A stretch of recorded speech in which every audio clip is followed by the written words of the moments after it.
True.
Good evening, everyone.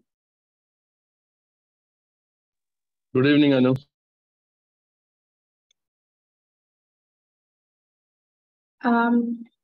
So do you have any questions before I start with the session? Anu, just a walkover about yesterday's event. So when the private RT was how to configure it to connect to NAT, which is present in public subnet. Just walk us over it once again, if possible. Madam, one more question following that. Regarding that submission, we'll do that submission for this project, right? For creation of instance and all, do I need to really again write the process or just show that we have created the instance? Is that enough? If for you could VPC? Highlight. Yeah, madam, for VPC. Yesterday... You're not required to go to detail because you already did in the lab one. Okay. Just mention that you have created an instance and display the IP address, because definitely you will be logging into it, right? Yes. Thank you. Yeah.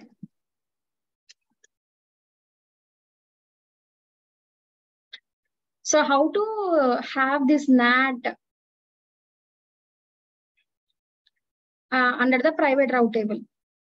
So see, first of all, you have to create a private route table. And under the private route table, you will have routes as an option. Okay. And then you need to go for instance as a target, and you need to give all zeros as destination.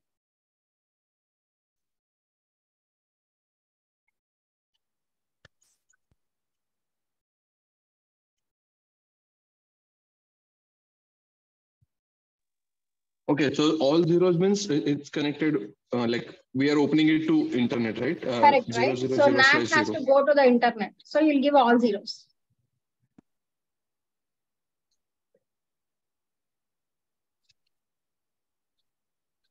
So here you'll have an option called routes, edit routes, add a route. Here you will select instance, and it will show all the instances which are there. You need to select the NAT, and here you have to give all zeros like this here also, and then save it. Anu, I created the NAT, but the Elastic IP address I just created as well. But Elastic NAT gateway is not the thing which I explained yesterday. I explained you about the NAT instance. So NAT gateway, if you have created an Elastic IP, it will cost you more. Have you released it? Yeah, I saved everything, but I'm unable to connect it in the private. Okay.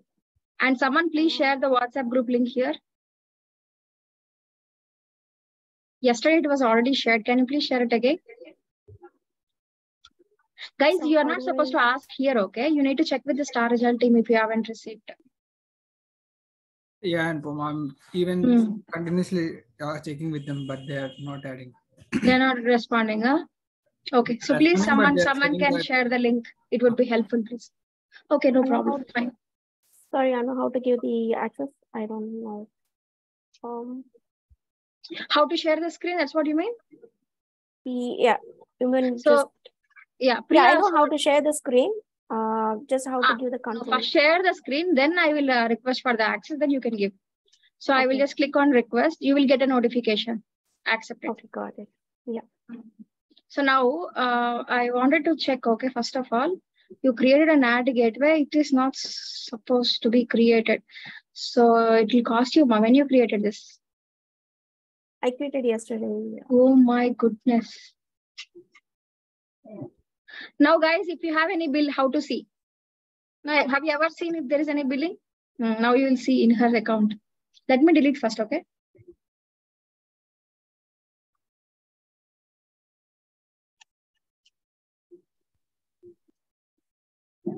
But NAT gateway, I didn't explain. No, Priya, how come you created? The reason in why the assignment you have given the. I told it's an optional. Yeah, I saw that optional and chargeable also. I saw that red highlighted also. Just try to do how it works. Okay. So you are like fine with, but it will cost you more. That's what I mean. Because it was created yesterday. When I say more, I mean, it's not in thousands, definitely not. Some hundreds, 100 plus. Okay, not even $1. So the sender link was not working. Sorry, what is it? The WhatsApp group link, sender link was not working. Oh, okay. Can anyone send another link that is worked other group? Can someone share the valid link, please? See, for NAT cost 13 hours. Okay. So it's not 24 hours. So it's like fine. I think you haven't created yesterday. Is it today?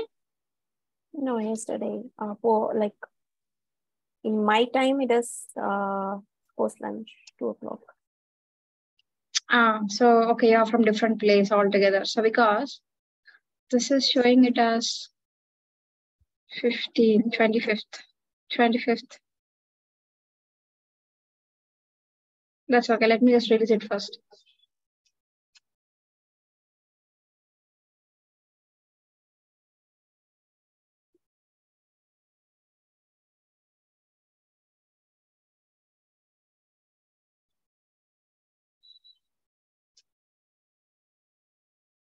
So your NAT gateway is still deleting, huh?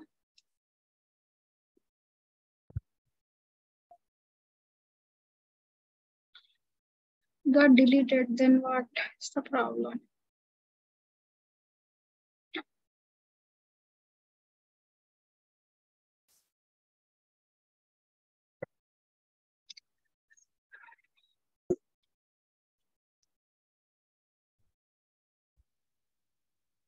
We first have to deassociate, right? And then delete. No, there is no deassociation. It's already deassociated. See, we just need to wait for some time. That's it. That's the reason it's throwing an error, because I could still see that NAT gateway is deleted, but it's still there, no? See, the IP address is still being with the NAT gateway. Yes,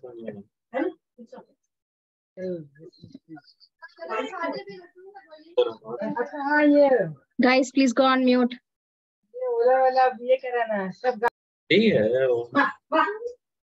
इसका बाल क्या कर रहे हैं? इसका face थोड़ा सा वो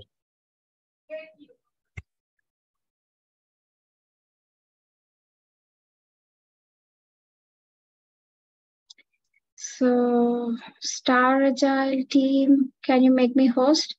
Oh my God, there is no one join from there.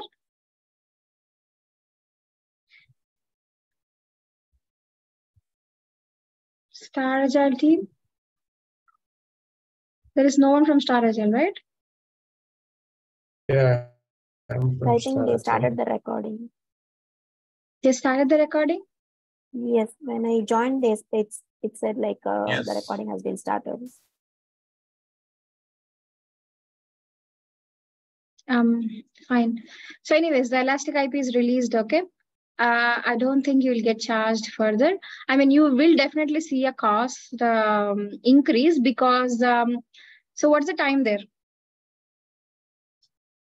Now? Yeah.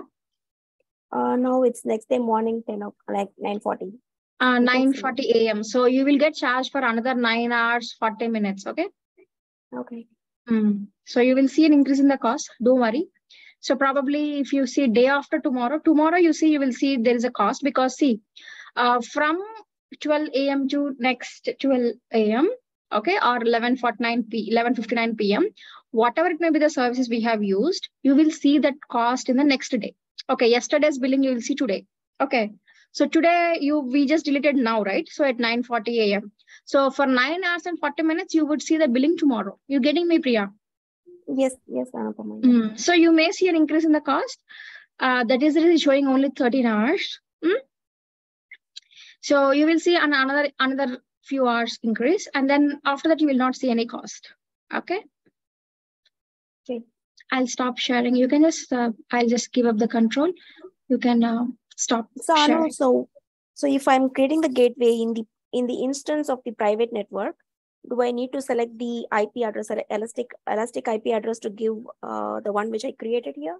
Is that how it works? You mean for the NAT instance, Priya? Repeat your question. Yeah. For NAT instance, we don't need elastic IP address. Okay, first of all. Okay. For NAT instance, if you create in a public subnet, elastic IP, you can enable the public IP address. Okay. So public IP address is enough. You need not explicitly create an elastic IP address and then associate to an instance. Stop sharing, I will tell you. Okay.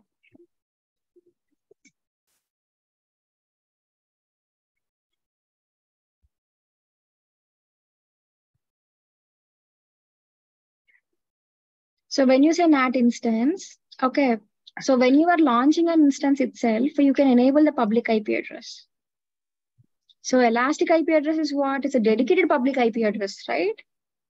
So you need not have an elastic IP address when you're going for NAT instance. It automatically creates if you enable at the subnet level.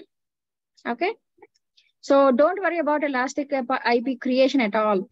We didn't do yesterday to avoid charges. Okay. So WhatsApp link was created, was sent again. You can please try to check and then try to join there. Okay. Not working, ma'am. That link was reset, ma'am. Mansis, give me a moment, okay? I will check with Star Result team. Can you make me host a Star Result team? Ma'am, can you please make me co-host? Yeah, what's your name? My name is Prakash, ma'am. Yeah, Prakash, can you please share the WhatsApp group link here? Because there are a few people who haven't received the link, it seems. Oh, okay, ma'am. Yeah, thank you. That link was reset. Okay. That link was resetted, ma'am. Oh, okay. Once I'll check with the team, ma'am, then I will issue, ma'am. I will share it. Perfect. Thank you. Guys, see, whenever you enroll into the course, you would be getting those links in the mail if I'm not wrong. Yes? Hello? Have you others got joined there? Yes, yeah. We can get the link from the mail only. So you will be getting a mail. Please check your mail box. Okay? But no, not worked, ma'am. That mail link was not worked. Okay. See, what happened is this time, I don't know, suddenly a group was created and everyone is like almost most of the people are added into the group. And within few days, a new group was created. It was told that by mistake, there is some issue with WhatsApp and it created a new group, it seems. Okay, so maybe you're referring to the one which is deleted already, the new one which is not using it now. Okay, so maybe you can try. Prakash might give you a correct link. Okay. Okay. Adding you into WhatsApp group is not a difficult task, what I feel is. Anyways, so any other questions, please, before I start with the presentation? Morning, someone messaged me relating to the NAT instance. I'm not sure if that person has joined. One second. Let me see that in the chat.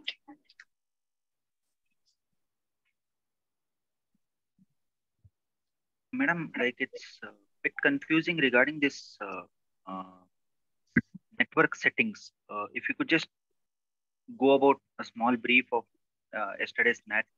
People are getting confused, like when connecting to NAT, what traffic to allow, and this one. Just small brief for you, madam. That's all.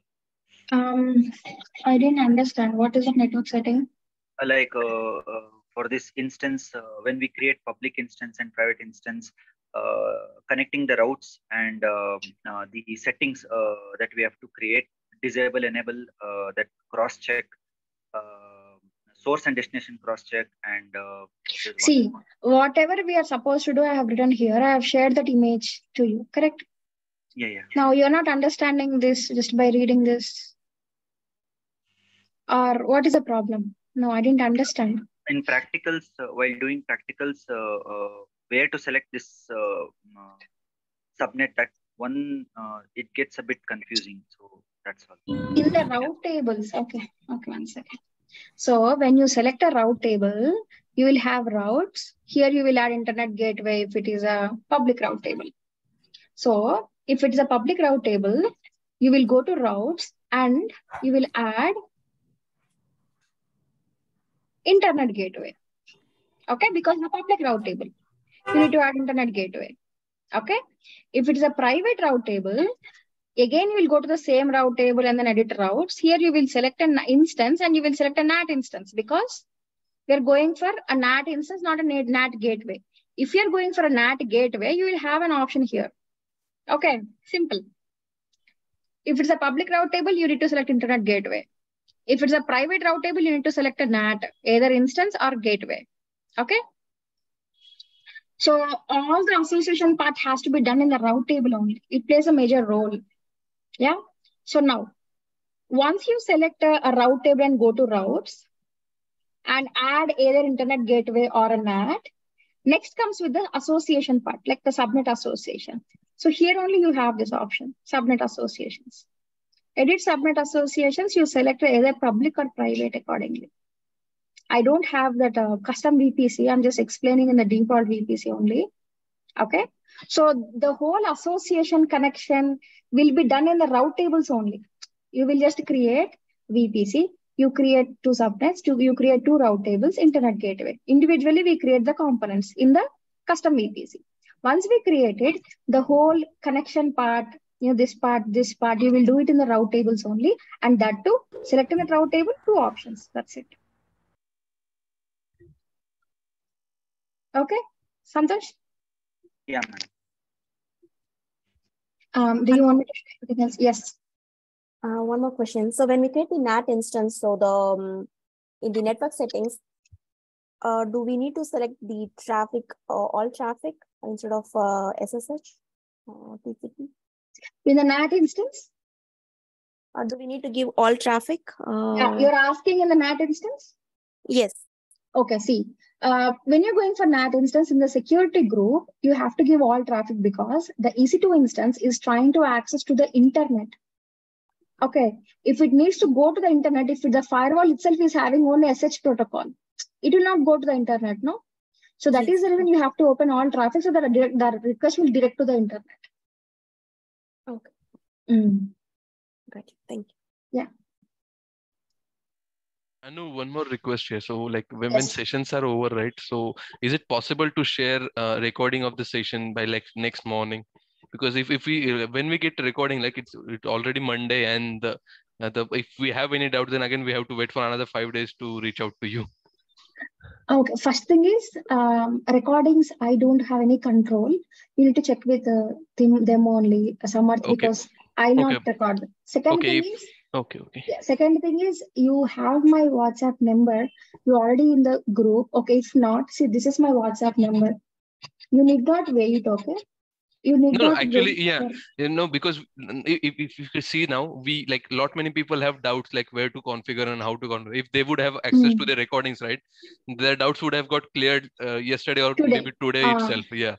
Completely agree. Yes, I will maybe usually the get person, this kind of request. Yeah, if the Staradil person who is on the call right now, maybe take this up. Yeah. Prakash? He's not there. He's not there. Oh, okay. Prakash not available. Okay. Yeah.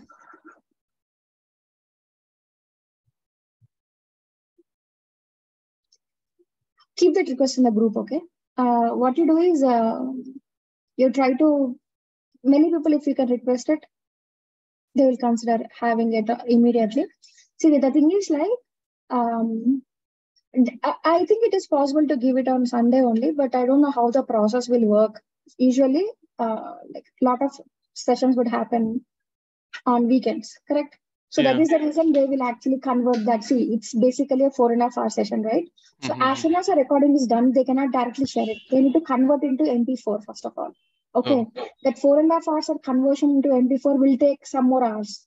Okay, so we ourselves will complete 11:30. Obviously, no one will work at 11:30, right? They'll not convert at that time. So in the morning, they'll try to convert it. If they have time, if they don't have any morning sessions. So that's the thing. That is the reason they actually delayed probably by Monday. But what you can also do is you can please request them. Yes. That you want it immediately, etc., etc. Not immediately. Like if we get it in a day time, right? So that would be, it will save your time as well explaining things. I completely agree. Yeah. Yes. I completely agree with you, Samarth. But it's almost 2 weeks, madam. We did not receive. What, you didn't receive the last week's recordings also? No, madam, we did not receive. Oh, this is unfair. Oh no, it's already there. It's already there. It's already there. Recording I last received on March 11th. That too from you. You were an assignment. No, you can see in the drive link, like 19th is been uploaded. No, it's not. Okay, so guys, please check your mails. You will be getting a mail regarding that. See, if one person is getting the recordings, that means it is there. Okay, they are sharing. Please share that recordings link to them. Okay. So, any other questions on the VPC? Do you want me to show the whole VPC hands-on again? Do you want so? Maybe I'll do it in 10 minutes, very fast. Probably 15 minutes. I'll do it little slow. You want to do it? You want me to do it again? I don't mind doing it. I'm happy actually to show you again.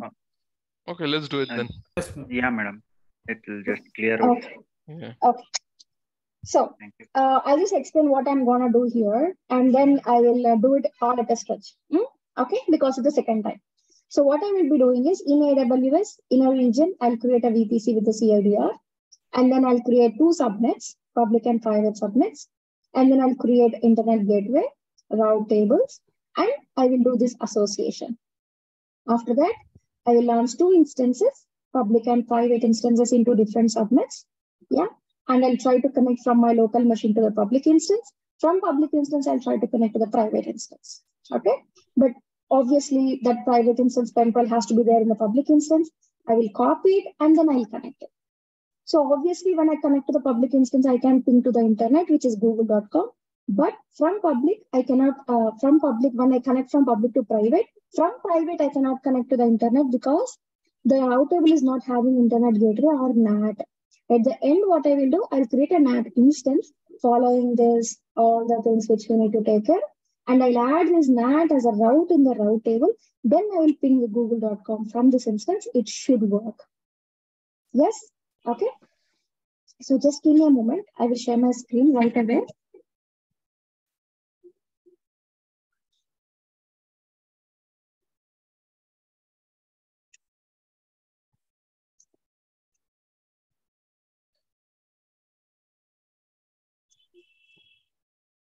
So let me go to VPCs and create a VPC. Guys, I want everyone to be on mute. Otherwise, I will just mute you all without allowing you to unmute. Maybe for some time I'll do it just to have a peace of mind for me. So I will give you, I'm giving the CIDR for this VPC and I'm creating a VPC. Now that I've created a VPC, let me go to subnets and create 2 subnets. So I'll select the custom VPC. I will name it as public subnet. I will create in 1A. I will give the CIDR as this.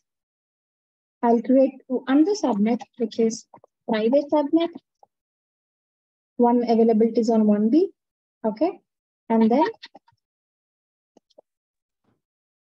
the CIDR, and I'll create 2 subnets. Public subnet, private subnet. Okay. Giving a name. Next, I'll go to the internet gateway. I'll create an internet gateway. I would name it as custom internet gateway.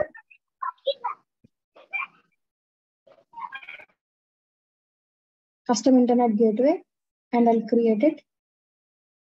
I'll go to route tables. I'll go to route tables I'll create 2 route tables.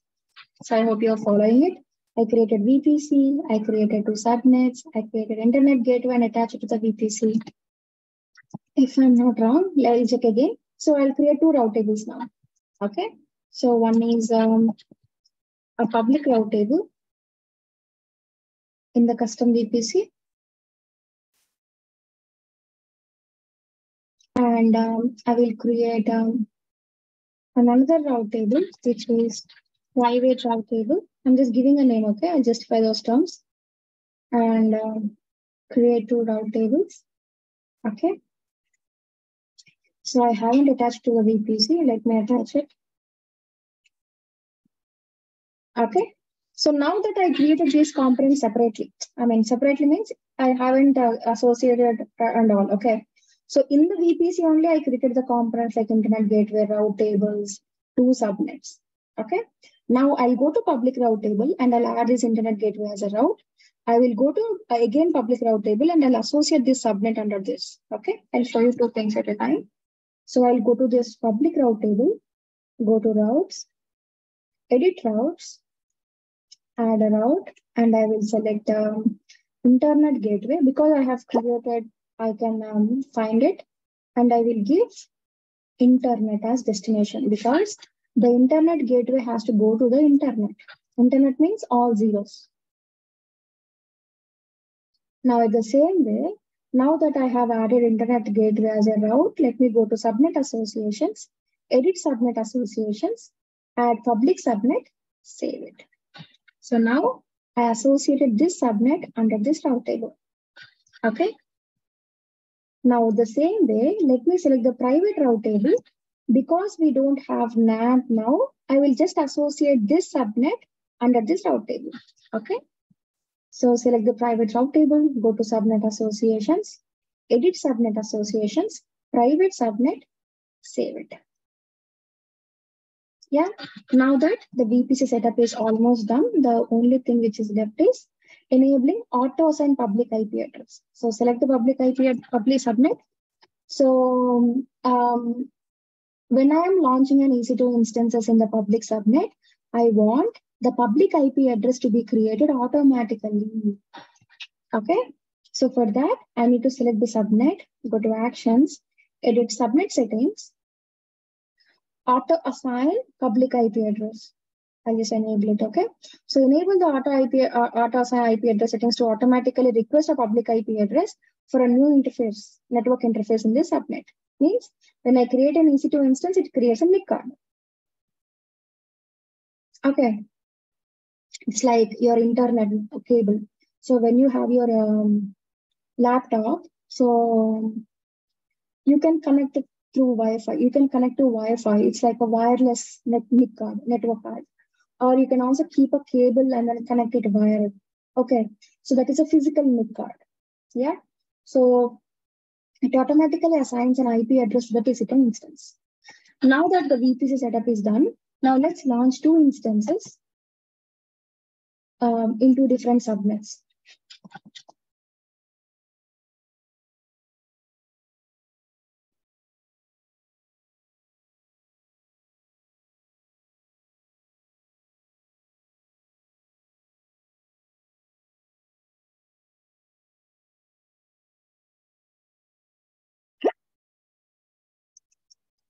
So I'm just naming it as public instance.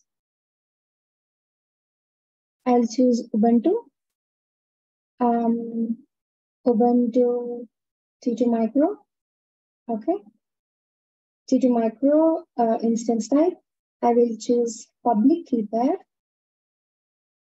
Here I will choose a custom VPC and then public subnet. Auto assign public IP address is enabled. I need SSH protocol. Sticking with the root volume and I'm launching an instance.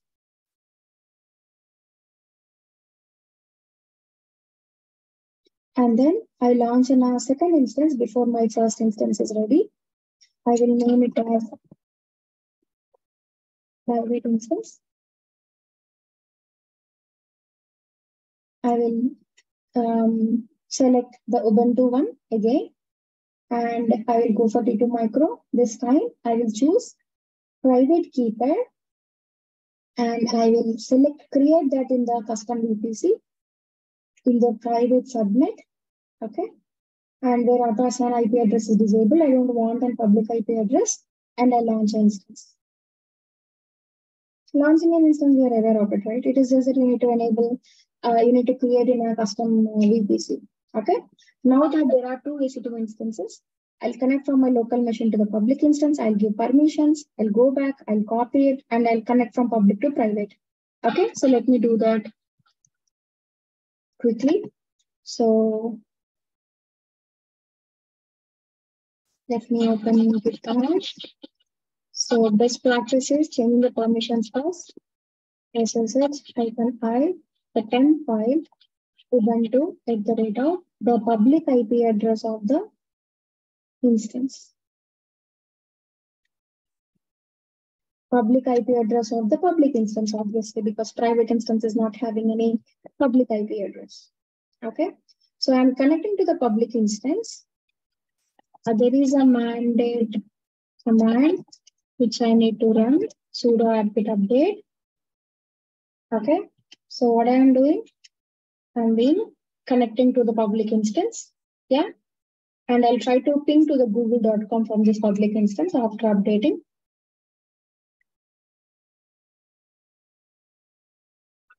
And once it connects to the internet, I will give permissions and I'll go back to the local machine and I'll copy this.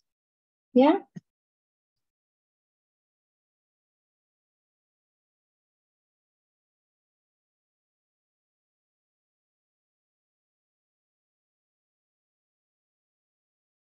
It's getting full. Okay, now that it is ready. So now if I just say ping google.com, it should work. It should touch the internet or reach the internet. It is reaching. Okay, so there is no issue with the public instance going to the internet. It should actually reach the google.com because it has an internet gateway.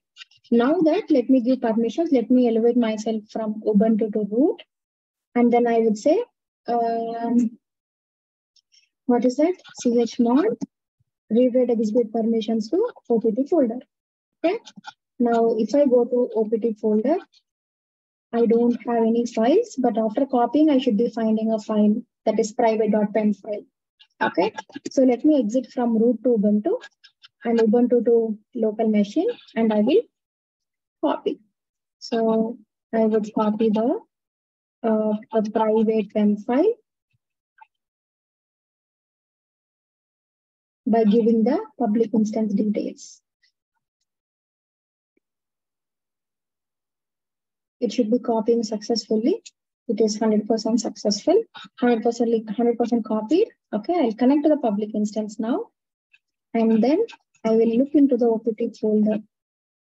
I should be finding a file now. Okay. Now this is a public instance private IP address. Once I connect to the private instance, I will be seeing this IP address here. Okay.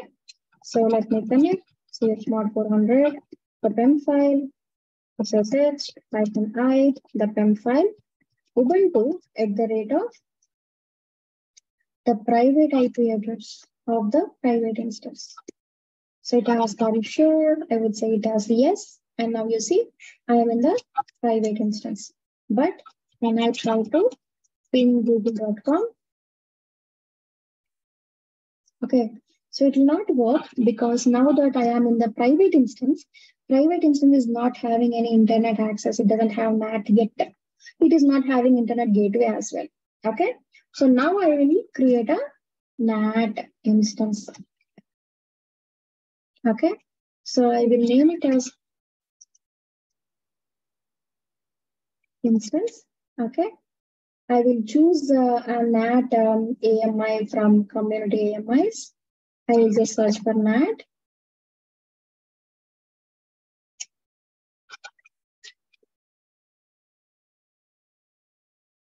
I will select the very first one, which has a NAT. So I'll go for T2 micro only because we should be under a free tier.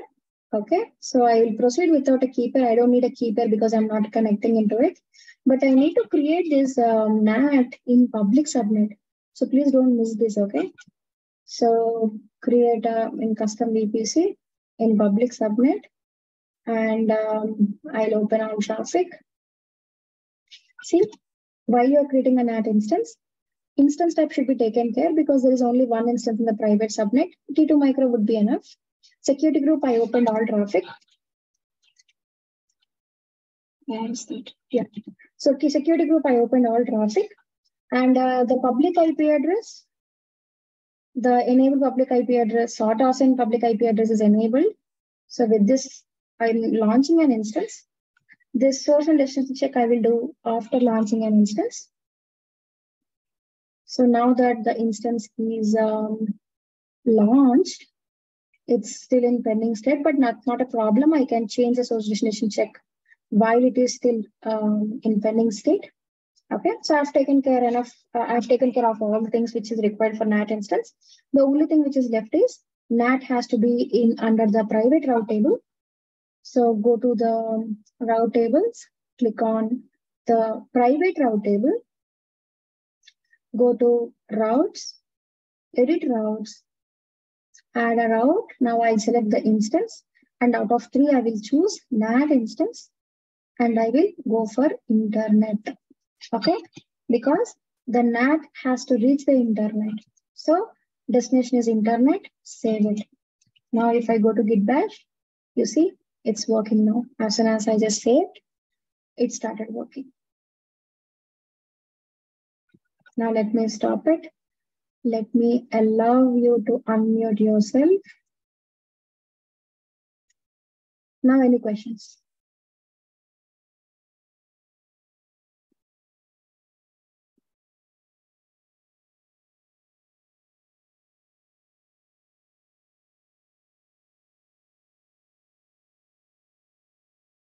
One question, Anupama. So we choose that AMI from the community, no? So with that, will have any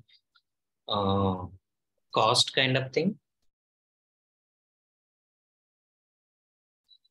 Not explicitly. If it is taking more storage, okay. So when you are choosing an AMI,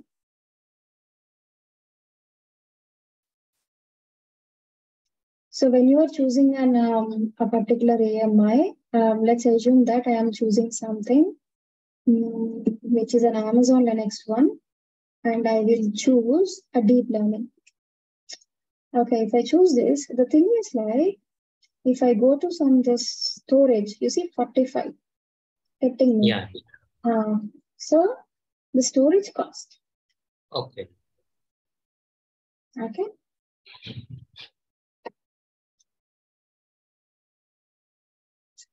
Anything else I need to address? Any other questions before I go for cleanup?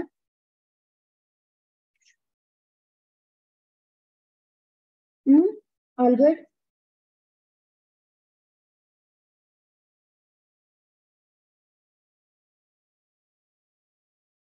So whatever the thing which you are facing, like, it's kind of confusion or whatever, it's absolutely normal, guys. So don't worry about it, first of all. Okay. So once you practice it, definitely you can do it. Yeah.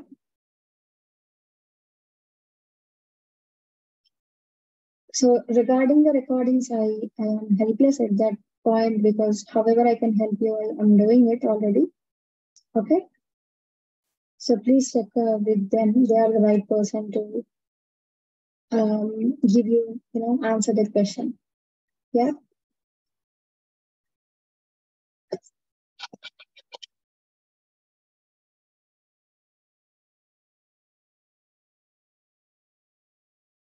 So shall I move to the slides? Yes, can I get a yes from you all in the chat or if I'm muted?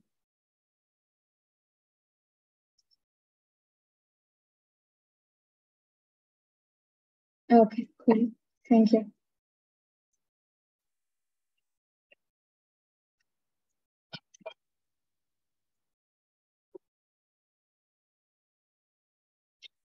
So there are a few things which you need to understand or which we need to discuss, but most of the other things are already discussed in the previous session only. Okay, So in the last session, we have seen what exactly is a VPC, what the components are there and all. But now we will see few more options, okay? Like little detail. Now we know that VPC is like a private network in the cloud and it is isolated, and VPC is region specific. We have seen that as well. It will span all availability zones, and we can have subnets, instances, the route tables, etc. And when we are creating a VPC, we define a CIDR, something like this. Okay. Now, when we create an AWS account for the first time, there will be a VPC which is already created for us. That VPC is called default VPC because it is created by AWS. If you create a VPC, that becomes a custom VPC or non-default VPC. Okay. Now, I also wanted to understand here one thing is, let's assume you have a default VPC and you have a custom VPC. Okay. So if AWS creates a security group in custom VPC, it becomes a default. If you create a security group in default VPC, it becomes custom. That means, please understand, whether it's a default VPC or custom VPC, if you create any component anywhere, it becomes custom. If AWS creates any component anywhere, it becomes default. Whatever the components which AWS creates, they are default ones. Whatever the components which we create, they are custom ones, irrespective of whether it is in default VPC or custom VPC. So please don't make any mistake thinking that, okay, default VPC components means all are default. No. If you create something, it becomes custom only. Okay.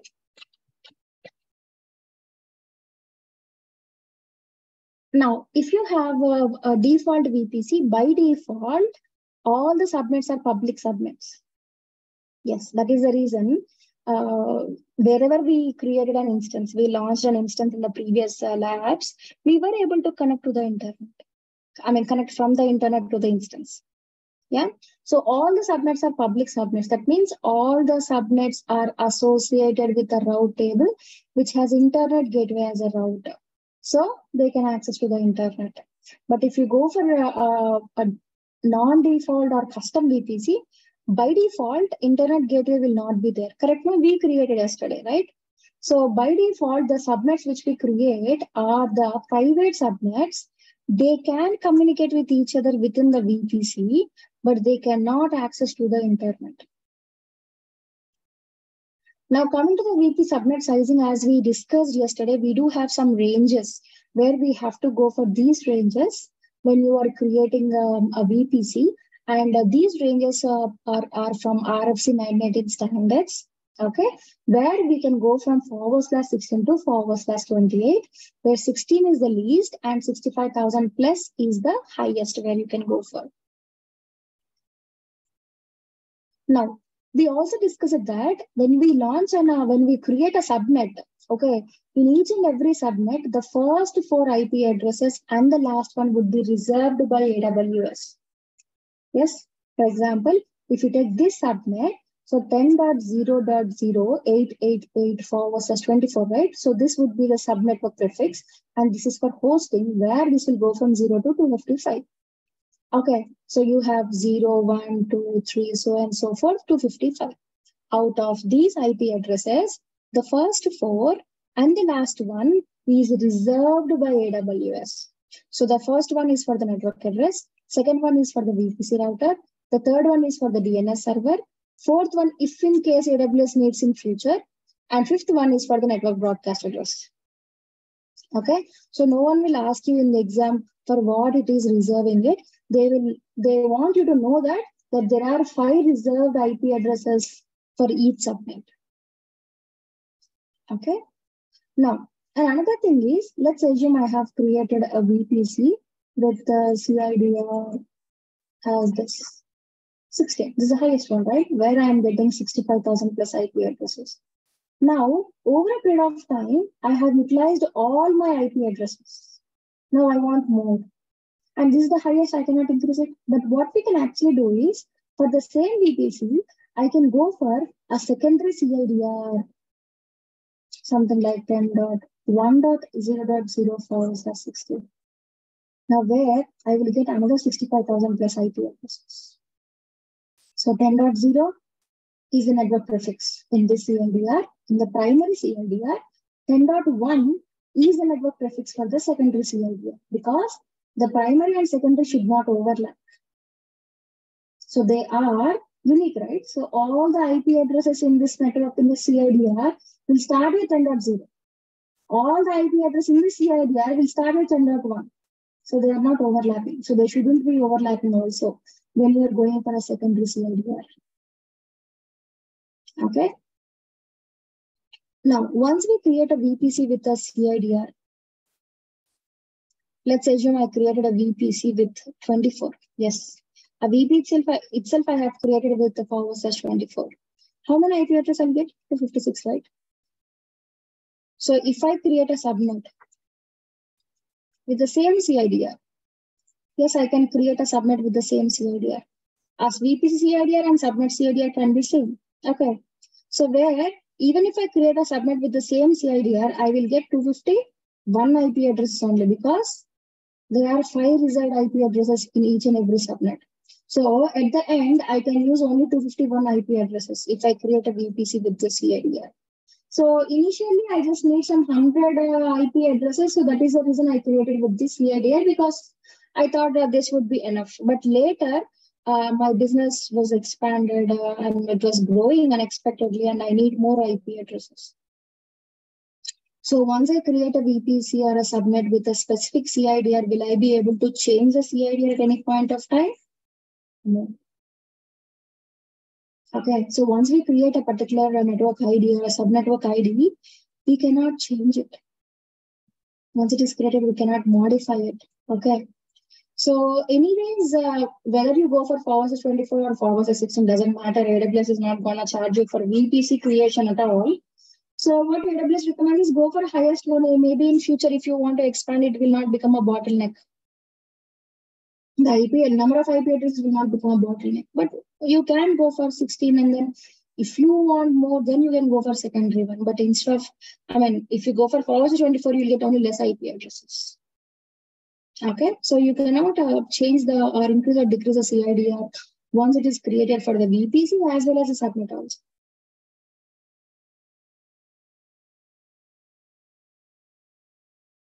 Any questions so far?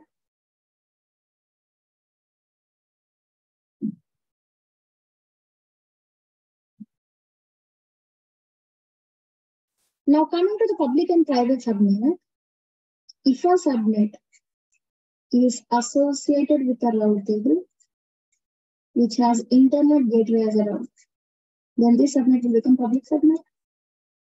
Yep.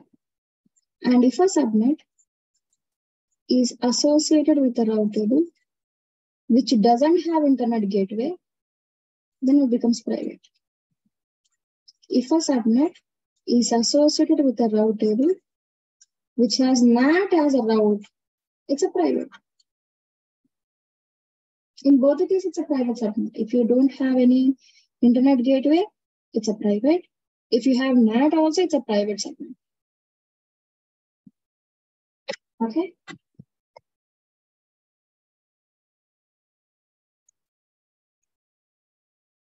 Now, next we have VPC flow logs. So let's assume I have hundreds of subnets, thousands of instances, and I'm trying to reach an EC2 instance and I'm not sure where the request is going.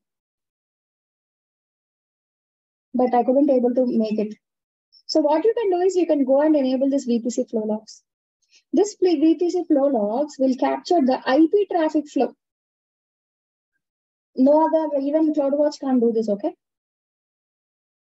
Even CloudWatch can't monitor that IP traffic flow. If you wanted to know the IP traffic flow between the happening in VPC, you have to enable this VPC flow logs. VPC flow logs. It will create logs for whatever the flow is happening in the VPC. So when you are enabling this VPC flow logs, you need to choose whether you wanted to store those logs in CloudWatch or in S3. It's just a storage you are trying to select it. Okay. Now, if you want to explicitly know about the flow happening within a particular subnet, you can still do that. You need not enable for the whole VPC. You can also enable for a subnet also. Possible. Okay. Now, next, coming to the firewalls, we know that security group is a firewall for our EC2 instance. It is stateful, and we can only allow rules, right? There is another firewall, which is NACL. The reason why I have explicitly kept the security group again is just because there is another firewall, which is called NACL. So let's assume I have an EC2.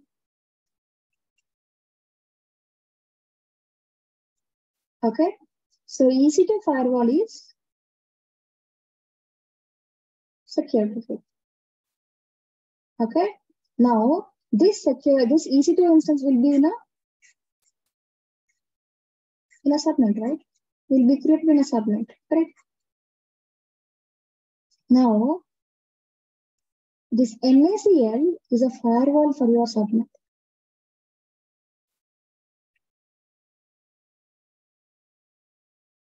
See, 2 layers of security. Initially, on the day one, when I'm explaining about AWS, when I introduced, a lot of people have asked about the security concerns. Like, what about the security? I've explicitly told that, see, there are firewalls which will be there and we need to explicitly select them. See, there will be firewalls already available. Whether you use it or not, it's up to you. Okay, for example, NACL, we haven't used it. It has taken a default NACL, okay, and it has opened all the traffic by default. But for security group, we explicitly enabled it. Okay, so NACL is a firewall for your subnet. Security group is a firewall for your EC2 instance. Now, if we can understand the difference between the security group and NACL, security group is a firewall for EC2. NACL is a firewall for subnet. Security group will evaluate who can access the EC2 instance. NACL will evaluate who can enter into the subnet. The security groups are stateful, means you allow inbound, it automatically allows the outbound. This NACL are stateless, means you need to allow in inbound as well as in the outbound. Okay, so in the inbound, if you are opening SH protocol, in the outbound, you need to open that protocol again. That port range has to be given. So you need to open in inbound as well as in the outbound. That is the reason NACL are stateless. But in security group, you allow an inbound, you need not worry about outbound because it automatically opens the outbound. Okay. And the last point which we discussed in security group is we can only allow rules. If you remember, I have given an example that in the class, if there are 5 people who are late to the class, and if I could say that only you are allowed, I cannot say that you are not allowed. Okay, so security groups, if they want to explicitly allow few client IP address, it can only allow it. It will not have any deny rules. The security group cannot deny it. The security group cannot explicitly deny it. There's an implicit deny. Okay, now if I say that this machine is allowed in the security groups, what does it mean? Indirectly, I'm saying that all other IP addresses except this are denied. But it's an implicit deny. Means I'm not giving other IP address and I'm saying denied. I'm just saying that you are only allowed. That means when I say you are only allowed, that means by default, others are not allowed. Okay. So that is the reason in security. My voice is low. Okay, one second. Now? Yeah, it's better. Okay. So that is the reason in security group, you can only give allow rules. You cannot give deny rules. But in NACL, you can allow as well as deny. Okay, when you are giving some sort of protocols, for example, I would say, just rule of the other ones, okay? I would say 100, okay? And I would say SH protocol, TCP type. In fact, the other way around, okay? SH protocol, port range of 22, and I am saying everyone, and I would say allow. And I give 101, a TCP type, SH protocol, port range as 22. I'm giving again everyone, and I'm saying deny now. Now, if you see here, I have two rules, same protocol, same port, same source. And in the first line, I'm saying allow, and the second line, I'm saying deny. Now, if I give rules in this way, because I can give allow as well as deny it in NACL, right? Now, if I give the rules in this way, NACL will work on the rule-based. See, the extra column which will be, or two extra columns in NACL are the rule numbers and allow and deny. Okay, so this NACL will work on the rule number basis. It works on the ascending order, the first come first serve basis. Like, see, if I say 100 allow, it will just go and allow these rules. Doesn't matter if you have deny later, it will just rule off. It will not consider that. It will not consider the deny. It will just go and allow it. Okay, but what if I give this as 101 and this as 100? Now, the first come first serve base, as I said, because first of all it will go for 100, and then it's saying as deny, it will just go and deny everyone. It will not allow anyone to connect to the EC2 instance. Even if you add allow later, doesn't matter. Okay, usually in real time, no one will give you this way, but I wanted to tell you the importance of the rules.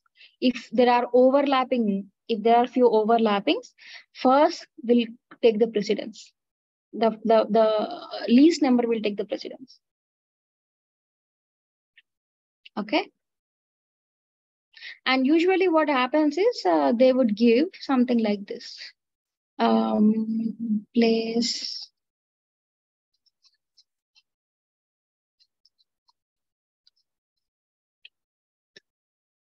So doesn't matter whether it's 100, this can be 100 or this can be 101, or this can be 100, this can be 101. It doesn't matter. If I wanted to allow 1, 2, 3, 4 as allow, and 5, 7, 8, 9 as deny. Now tell me guys, if I give 100 and 101, so it says 100 and it is an IP address and it will allow. 101, it says another IP address, it will deny. Now, even if I swap this, this will be allowed and this will be denied, right? So if you have different IP addresses, the rule numbers will not make any sense. But if you have IP addresses which are overlapping, as I said, yes, just before, okay, then the least number will take the precedence. Any questions, please?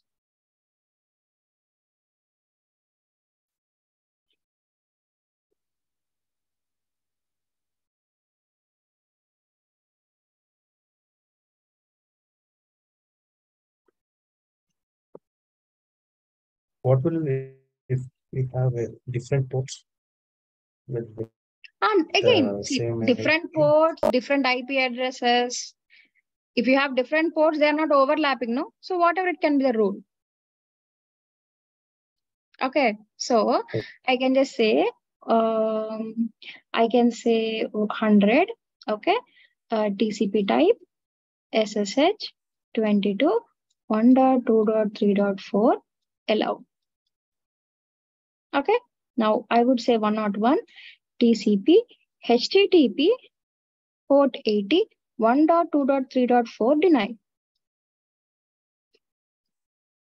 Now, there are two different protocols. It will allow SSH protocol for this IP address. It will deny HTTP protocol for this IP address. Now, what if I have allow? It will allow both for this IP address. Now, what if I have some different IP address? It will allow for this IP address. It will SSH protocol will be allowed for this IP address. HTTP protocol will be allowed for this IP address.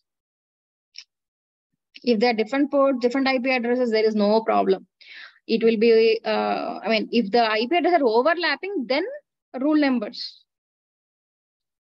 NSA will work based on the rule numbers. Understood? Yes.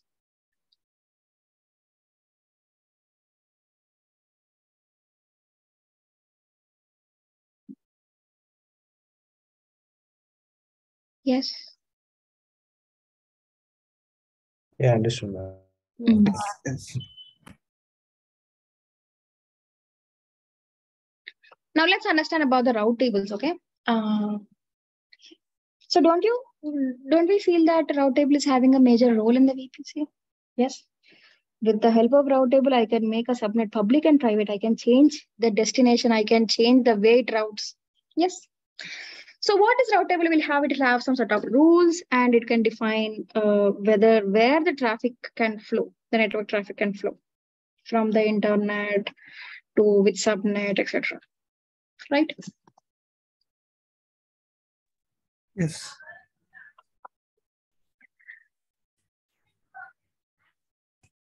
So when I say AWS is creating a VPC, as soon as we launch and we create an AWS account, we discussed that AWS will create a VPC in each and every region. That VPC is called default VPC. Okay. Now, when AWS creates a default VPC, it also creates default subnets. One subnet in one availability zone. Okay. It will create a default route table, which is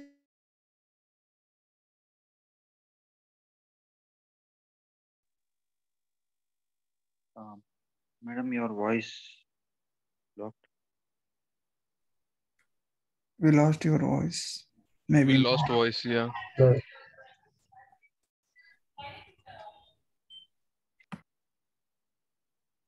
It creates an internet gateway. It creates a security group.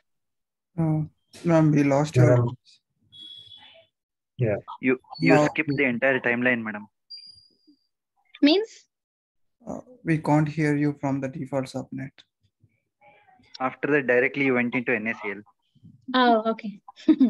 So what I'm saying is, when AWS creates a VPC, AWS creates subnets. AWS create a route table, which is called a main route table. A default route table is also called as a main route table. AWS creates an internet gateway. AWS creates a security group. It also creates an NACL. So when I say AWS is creating a VPC, it is creating all these components with it. You can check. Not now, okay, later. You can check in default VPC, you will see all these components created already. Okay. Now, if you take custom VPC,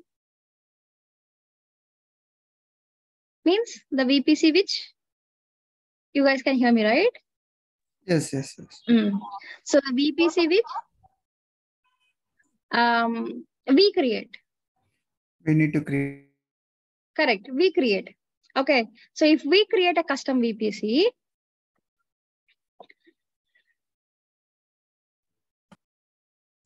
AWS creates a route table. AWS creates an NACL. AWS creates a security group. Yes. Even if we create a VPC, AWS will create these default components. Now, why AWS is creating these components when we create a VPC? Let's understand logically why it is creating, okay? Now, let's assume I have created a subnet. Yes, yesterday we created, no? I created a VPC. Assume I created a VPC and I created a subnet also.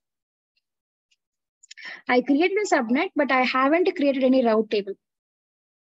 Assume it that I created a VPC and I created a subnet, but I haven't created any route table. Now, if I don't create any route table, this subnet will go and associate under this default route table, because a subnet cannot exist without its route table. It cannot exist without a route table. A subnet cannot exist without its firewall. So if you don't create a firewall, NACL, the subnet will go and automatically associate under the default NACL. An EC2 instance cannot exist without its firewall, which is security group. If we don't give any security group, it will go and associate under or a default security group will be associated with this EC2 instance. So there are few components which are depending on these components. That is the reason, even if we create a VPC, AWS is creating these components. Logically, why it is creating? You can hear me, right? Yes. Okay. Now let's go back to this. Now you know what is main route table, what is custom route table. Right? So main route table is the one which is also called as a default route table, which will be created by AWS. Custom route table is the one which we created. Okay. Now, another thing is I can have multiple subnets under one route table. Subnet 1, subnet 2, 3, 4. I can have multiple subnets under a route table. Route table 1. But a subnet can be under only one route table at a time.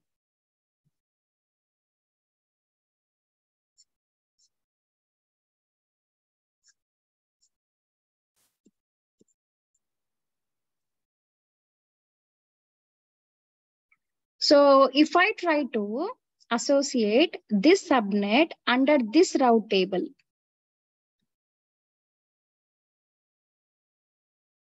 this will get deassociated automatically. If I try to associate back this subnet to this route table, this will get deassociated automatically. So at a time, a subnet can be under only one route table at a time. I mean, the same. So a subnet can be associated under only one route table, either under this or under this, but not under two route tables at the same time.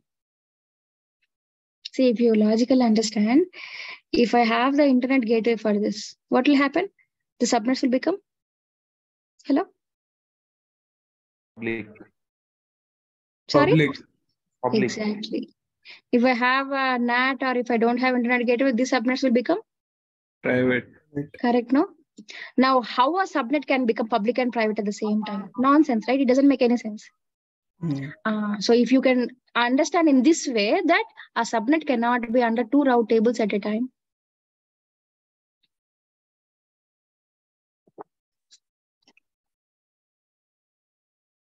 Next, we have internet gateway. Internet gateway. So internet gateway will provide the internet access for this VPC, correct? Now, what if this one internet gateway fails? Will I lose the internet access? Do I need to create another internet gateway, or can I have two internet gateways for the VPC? So the answer is you need not create another internet gateway for the VPC. First of all, you can't even, okay? And the reason why you can't, because AWS will not allow you.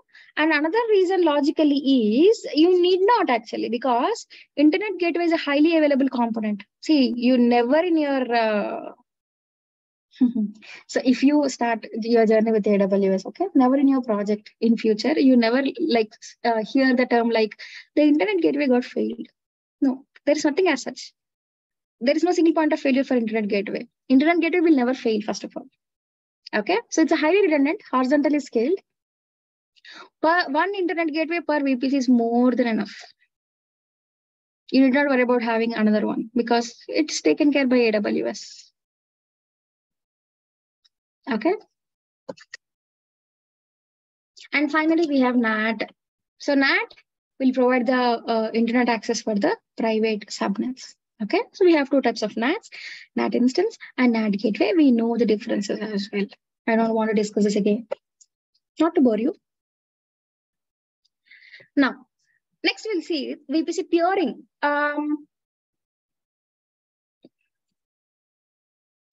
Let's assume I have an application. And this is basically a dev environment. This VPC is a dev environment and it has a database servers, application servers. I have a prod environment and I also have app, servers, and database. Okay, there is a new feature which was released in dev environment and I wanted to try it on the prod or practically test. Yeah, prod, no, they will not try, no? So if you think practically, so maybe I want to test this feature in the testing environment. So because there are two different VPC, we also discussed that VPC is isolated, VPC is a private one, and no one can see what's happening in the VPC, no one can test this VPC, right? We all discuss all these things. Now, if I want to discuss, if I want this application to talk to another instance in a different VPC, obviously it's not possible because they're isolated. But what if I want to connect it? Yes, what we can do is we can go for VPC peering. So VPC peering is basically connecting two VPCs. You need to explicitly do it, okay? So what you can do is we can go for VPC peering, where once you peer, means connect two VPCs, these two VPCs will interact with each other as if they're in the same network. So the whole boundary, okay? Let me try to get. So these two VPCs will interact as if they're in the same network. They can interact with each other privately with a private IP address only. Okay, that's the thing with the VPC peering.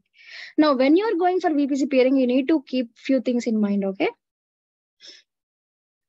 First of all, the VPCs which you are peering, they should not have the same CIDR. They should not overlap.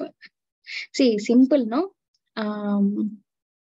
If this VPC is having 10.0.0.0 forward slash 16, and if this VPC is also having, first of all, it is not possible, AWS will not allow you. But let's understand why it is not allowed, why it is not possible, okay? Now, whatever the IP addresses which are here will also be here. Now, how come these two VPCs will work as a single network? They're all duplicates, correct? Now, let's assume there is an IP address 10.0.2.4. Now, and there is another IP address in this VPC, which is 10.0.1.55. And even in this VPC, I have this IP address, right? 1.55. Okay, so 45. Now, this machine with this IP address want to ping or want to connect to this IP address. Now, when it is trying to connect, will it connect to this instance in this VPC or this instance in this VPC? That is a problem. They're overlapping. Means they're having the same set of IP addresses. So they shouldn't be overlapping it. They should be different. So there should be something 170.116.0.0 16 is fine. Yes, we can peer them. We can peer them. Okay, so they should not overlap. The first rule, ultimate, that's one. Okay, now the peering, when you're peering, these VPCs can be in same region. It can be in different region. It can be in same account, in different account. Yes, it is possible.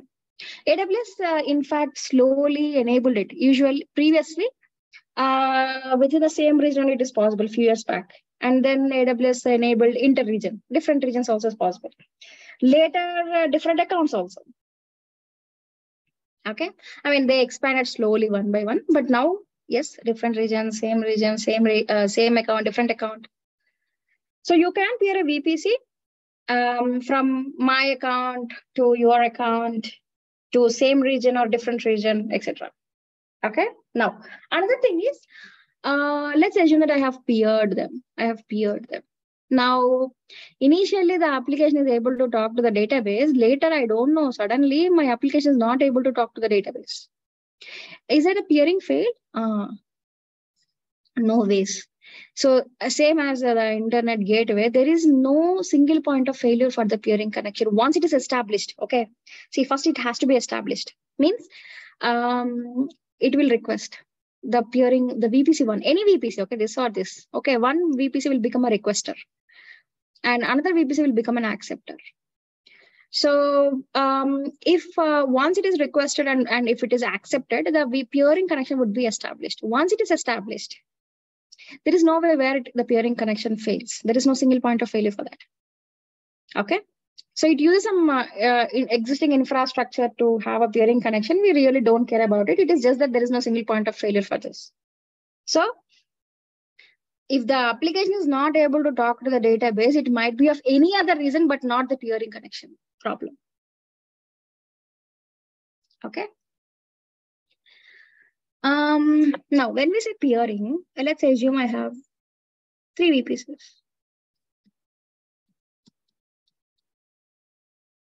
The VPC1 has a peering connection with 2, and 2 is having peering connection with 3. Now 1 can talk to 2, 2 can talk to 1, 2 can talk to 3, 3 can talk to 2. But does the VPC1 can talk to VPC3 through VPC2?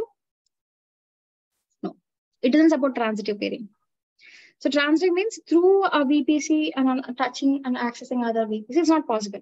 AWS will not allow that, okay? Doesn't allow it. Yeah? Yes. If 1 need to talk to 3, they have to have another peering connection.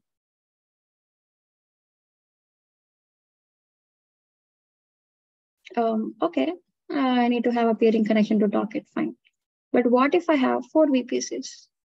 If they want to interact with each other, 1 to 2, 1 to 3, 1 to 4.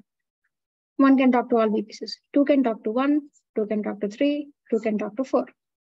Now 3 can talk to 1, 3 can talk to 2, 3 can talk to 4. Now 4 can talk to 1, 2, 3. Okay, I have to create these many peering connections. In fact, there is a formula which is n into n minus 1 by 2, where n is the number of VPCs. So we have 4 VPCs now. 4 into 4 minus 1 is 3 by 2, which is 6. Count now. 1, 2, 3, 4, 5, 6. Correct. There are 6 VPC peering connections.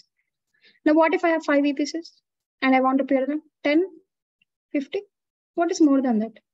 I can create a peering connection between the instances, between the VPCs. I'm not saying it's not possible, but you see the whole mesh of peering connections it creates and the complexity of it.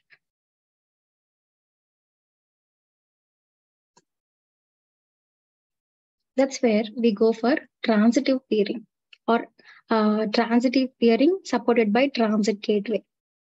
Okay, so in the transit gateway, you just need to add just one record. You just need to add one record in the transit gateway so that these VPCs can interact with each other. As simple as that. 1 can talk to 2, 1 can talk to 3, 1 can talk to 4 through transit gateway. And yes, VPC peering is free, whereas this will cost us. Okay, anyways.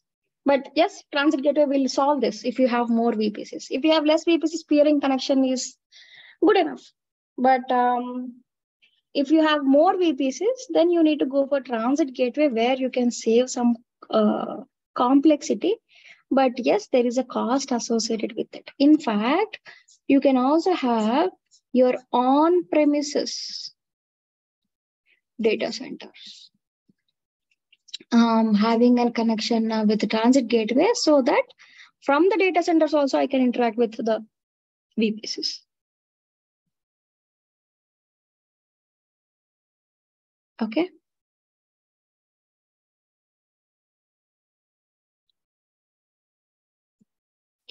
Any questions?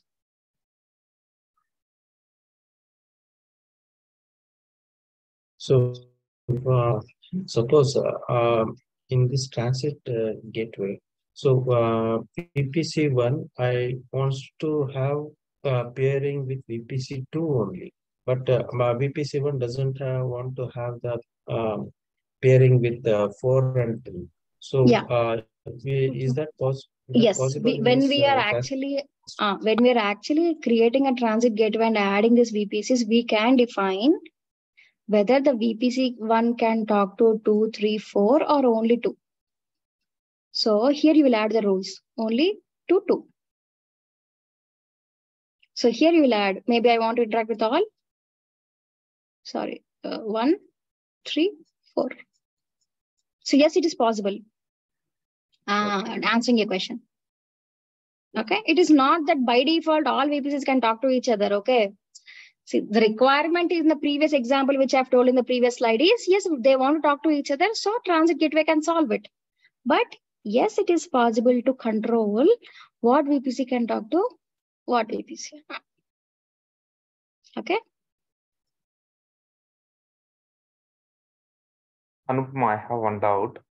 Like you told, like for VPC peering, from one VPCs should be in different ranges. Like you told, right, as per yesterday, like as per standard, so only 3 ranges we need to create a VPC.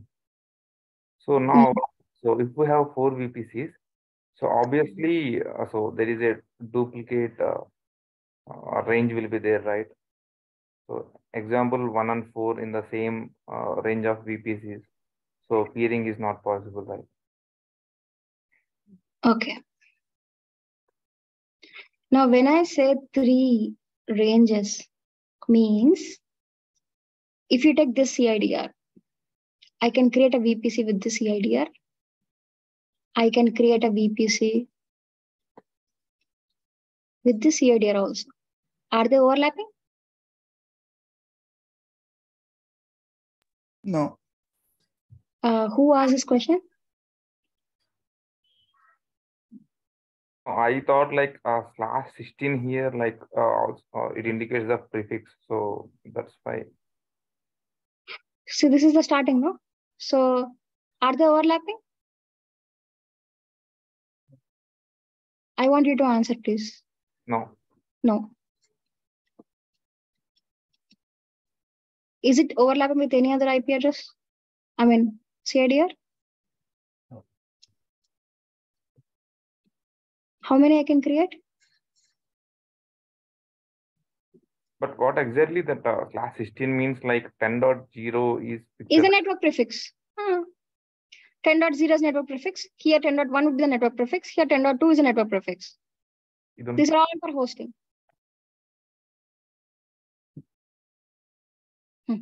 Don't worry. For that you need to learn networking, okay? So explicitly for this 10 series, okay, you can go from 0 to 255. Okay.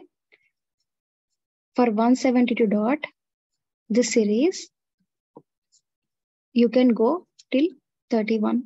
That's it.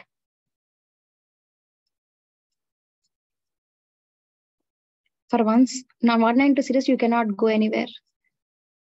That's it. This is only one CIDR. Okay. So these many IP addresses, this many CIDRs are possible, and these many what is this called? Peering connections are possible. Okay. So when we say this is an octet, right, from the yesterday session. So what you need to understand, this is an octet, right? An octet can go from 0 to 255, correct? So 10 has that standard. See, according to the RFC 919 standards, again, I'm going to the standards because any organization who need to create a network, a private network, they would be having any one of these ranges only. Means 10, 172, 192.168. Okay. So these are the ranges which we can have for an organization. Any organization you take in the world, they have to use these private network IDs only. Okay. So this may change. Okay. This may change. In AWS, the range is 60 to 28, but outside, it can be different. But ultimately, they will use these numbers only.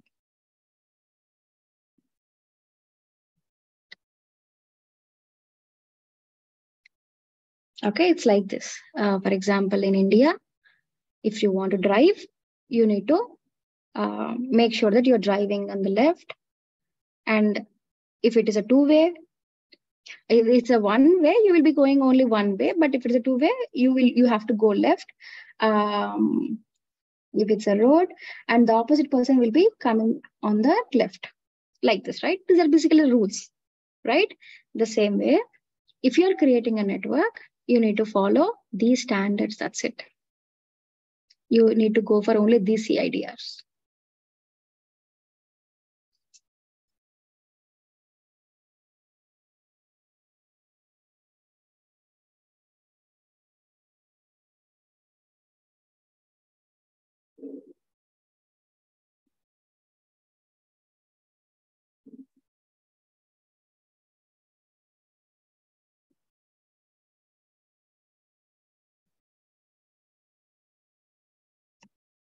Haven't I told you that if a question is answered, you should be saying either yes, understood, not understood, or like I understood half of it, or except some kind of response?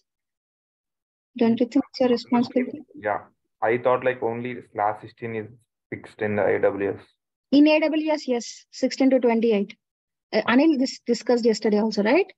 Yeah. Yesterday, like 16 to 28 not discussed. I guess only 16. No. Go to the recording. Go to the recording. Okay, maybe I missed it. Yes. You missed it. So I've told that we need not go for 65,000 plus IP addresses all the time. You can go from 16 IP addresses, where 28 will give you to 16 IP addresses. So from 16, 65,000 plus. Okay, Anil? Okay. Yeah. Let me see the time.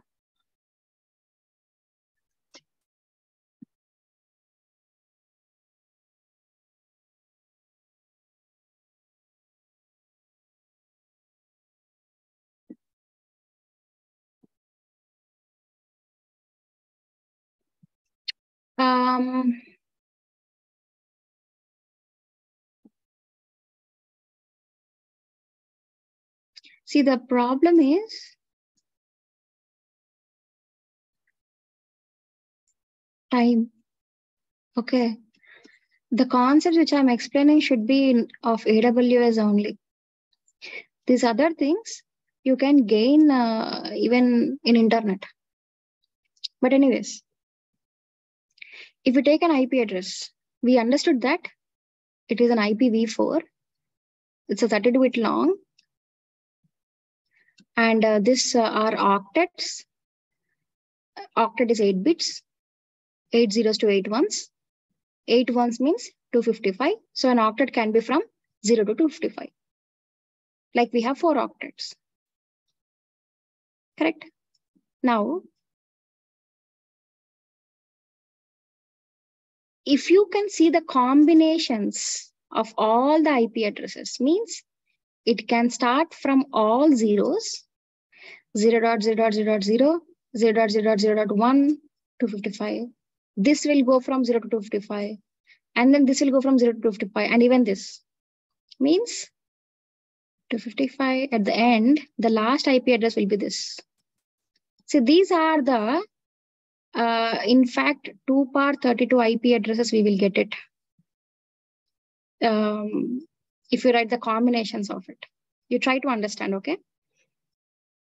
If each octet can go from 0 to 255, we will get 2 par 32 IP addresses. You understood this part? Any questions? You haven't understood, please let me know. You understood this one? Yes. Correct, no? Okay. Yes. Now, so out of 2 par 32 IP addresses, as I just told, there are few ranges.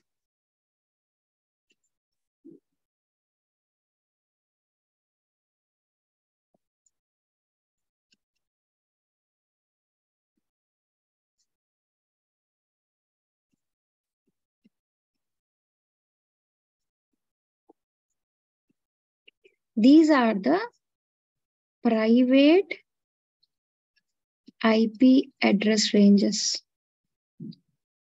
Okay, so in AWS, it is little different. Okay, it is the range can go from only forward slash 16 to 28, but usually outside this is the range. Means, see, let's assume I have an organization. Now I'll have multiple servers. If I have hundreds of servers, how do I manage the servers? First of all, permissions, etc. Initially, when I started with VPC, I told if you're working in an organization, you will be getting a laptop or desktop. How they are managing your permissions? They're not with you. They're actually like defining your permissions through network, right? Because your machine is in the organization network. That's what I told. Yeah. So to manage multiple servers, they will create a private network with these ranges, any one of these ranges, where these, for example, if I have this one, which we already learned, okay? If I have this range, all the machines' private IP addresses will be within this range. Now I can control creating subnets and all. Okay, so that is the reason these ranges are created, or CIDRs are created. Network ID, CIDRs are one and the same. Apart from these IP addresses, remaining all other IP addresses. See, this is just 10. Series 172, 168. Sorry, 192, 172, 10. Means in this octet, there are 3 numbers out of 0 to 255. There are just 3 numbers, which are private IP addresses. Okay. Remaining all IP addresses are public IP addresses. Of course, there are few exceptions. Like there are few IP addresses which can't be used. For example, all zeros. There is no machine which has all zeros as IP address because it's an internet. You take all 255s. No, there will be no machine which has all 255s. Except this one and the first one and the last one. All other IP addresses, apart from these private IP addresses, these 2 IP addresses, all are public IP addresses. So the whole IP addresses of IPv4 is divided into public and private. So private has some ranges. Remaining are all public.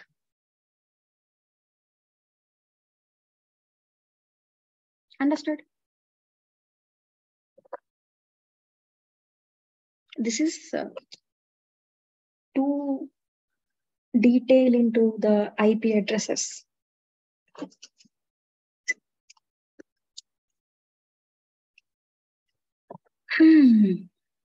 Understood? Yes or no? What happened to you guys? Do you want me to continue the class or close the call? No, you can. I've already told you to respond. Your understanding, yes or no? Yes, yes. Yeah, madam, we understood.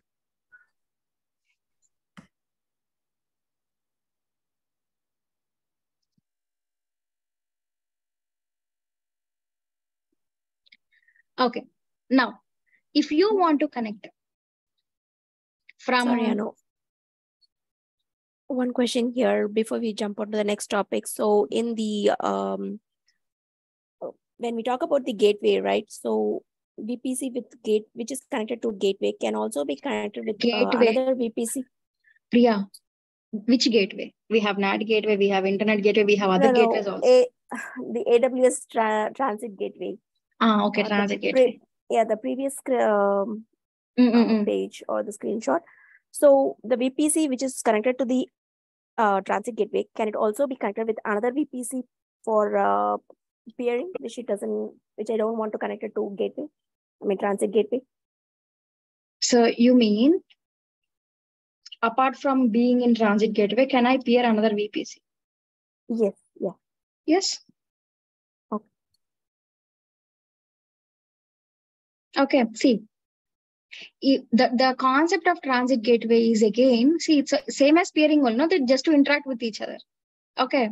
So what you can do is you can add, let's assume 1, 2, 3, 4, and I have 5. Okay, now I want the VPC 2 to talk with only VPC 5. That's what you mean, right? Yes. I think someone has already asked about this. See, Now, what you do is you will have rules. When you're adding a VPC, you will have the rules for each VPC. There you define that only the VPC2 can only talk to 5. Only they can interact with each other. Okay. Yes. Okay. Instead of having another peering connection, you can do that in the transit gateway itself, just to avoid this complexity. Okay. Mm. Yeah. Thank you.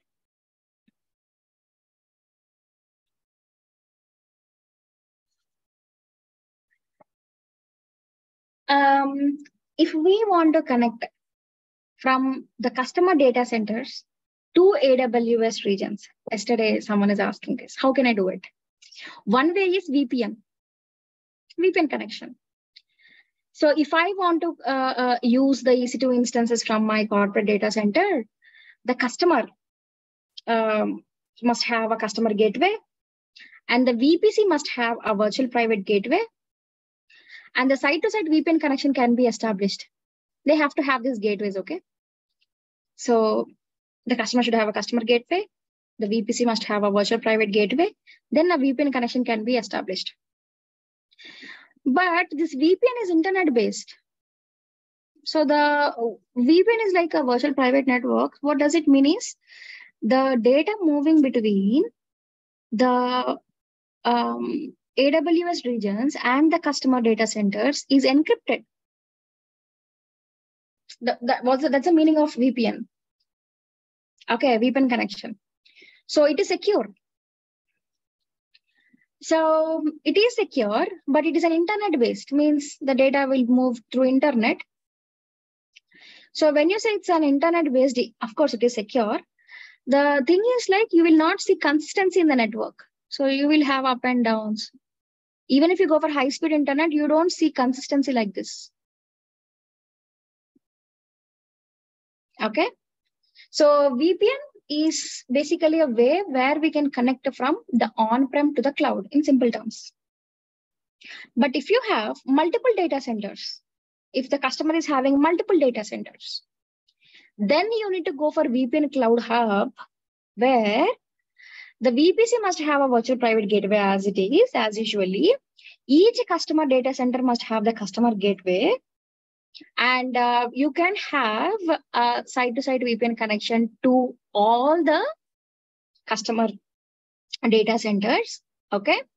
So the advantage here is they are not separate VPN connections. Okay. When I say separate, not like the previous slide example. Okay. So we will create a VPN Cloud Hub giving all the customer gateways information so that these customers from their data centers, they can talk to AWS services. Not only that, the second point is they can interact with each other also. You see? So this is one, the first one, second one, third one, okay? The one can talk to the third data center. One can talk to the second data center. Second can talk to one. The second data center can talk to three. And three can talk to two. Three can talk to one. So apart from the straight lines, like where the customers can talk to the AWS VPC components, they can also interact with each other using the dotted lines, you see. So I can say it as an advantage because you need not explicitly have your own kind of connection. You can use AWS VPN Cloud Hub to interact with each other also. So it uses some border gateway protocol to allow this autonomous systems to interact with each other. So these are the autonomous systems if you are using this protocol. Okay. So if you're having one customer corporate data center VPN, if you're having multiple, we have VPN Cloud Hub. But even this is also an internet based. They are secure, but through internet. They don't see consistency in the network. But if you need consistency in the network, then you can go for direct connect. Means direct connect doesn't use internet. Oh, direct connect will not use internet. Okay, then how they will interact? So you will have a physical wires connected from the AWS regions to the customer networks. Yes. Okay. So AWS will have some sort of partnership with other clients, or they will have direct connect partners, I would say. Okay. Where the direct connect location will be created near to the customer data centers. This direct connect location will have the direct connect endpoint and customer partner router. Okay, where the AWS services will be interacting with the direct connect. And through the virtual LANs, it will be sent to the customer router. From customer router, it will be sent to the customer data center.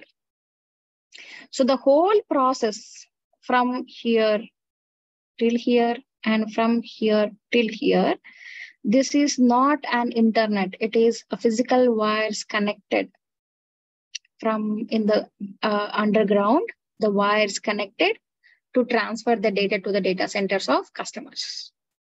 So now you have consistency.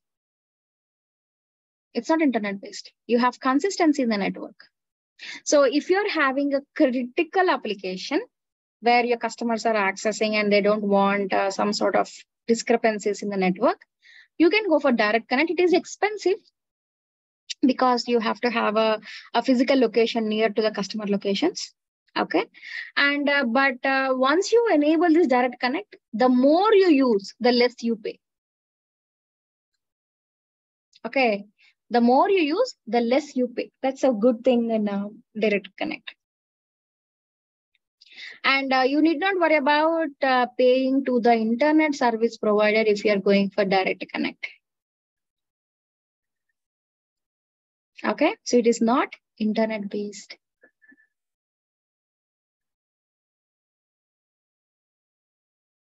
So there are two ways where you can connect from AWS data centers to the customer data centers. One is VPN, VPN direct or VPN Cloud Hub if you have multiple data centers. Other one is a direct connect. Okay. Let's assume I have AWS regions. I have an on-prem data center. So I have a VPN connection. It's a high-level example, okay? I have a VPN connection. Now, is there any way that the VPN can fail? Yes. Yes, it may. It may. Because internet-based, there are a lot of things which you need to rely on. So can I have a backup VPN connection? This is 1 and 2. Yes. You can have, not a problem. Okay. So now I have a direct connect endpoint. Now I have direct connect where I'm interacting using the direct connect. Now, is there any way the direct connect fails? Yes, again. There is a way, there is a chance of failing this direct connect because these are the physical wires connected. There might be a chance. Now, as a backup, can I go for VPN, like combination of direct connect and VPN? Yes, it is possible. So by default, my data will be moved using direct connect only. But if there is any issue in the direct connect, for temporary time, like for whatever the time it fails, I want to use VPN because I don't want the application to completely go down or not accessible. So can I go for VPN? Yes. But if it is too critical, see, even for the backup, I wanted to run another direct connect. Is it possible? Yes, again, it is possible. So you can have two direct connect locations, direct connect locations from AWS to the customer data centers. Direct connect location 1, and you'll have another location which is 2. So usually when we are actually interacting, you have to plan for disaster recovery. Like what if a disaster happens? So how I can access the data? So can I have a backup VPN? Can I have a backup direct connect? It depends how importance, like what importance you are giving to the performance. Okay. So if your client is very much particular about the performance, and the network connectivity, the latency, then AWS suggests you to go for direct connect. But if they're okay with it, they are looking for cost-effective solution, then you can go for VPN. Okay. Any questions, please? The VPN and direct connect.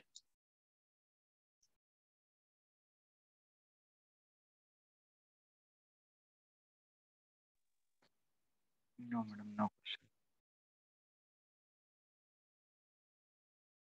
Next, we have VPC endpoints. Okay, another topic. You have a VPC. You have a subnet. You have an EC2. Okay.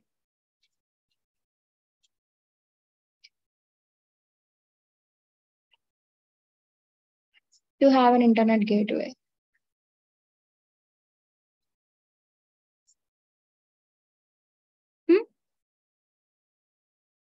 Now, this VPC obviously will be created in a region.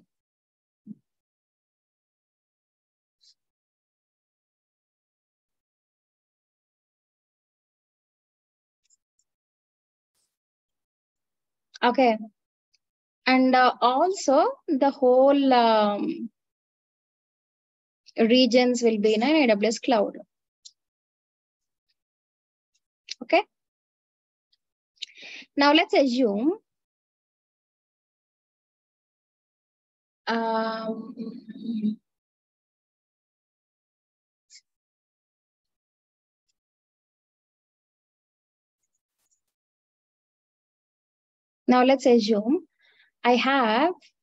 we covered S3, right? We covered S3. So I have an S3 bucket. Okay. Now, EC2 is having an application. It's having an application. Okay. And it generates some media files. Okay. It generates some media files. So I want to store those files into S3 bucket. That's the requirement.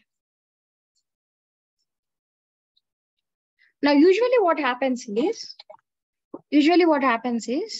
whenever you're actually storing the data to S3 from the EC2, the request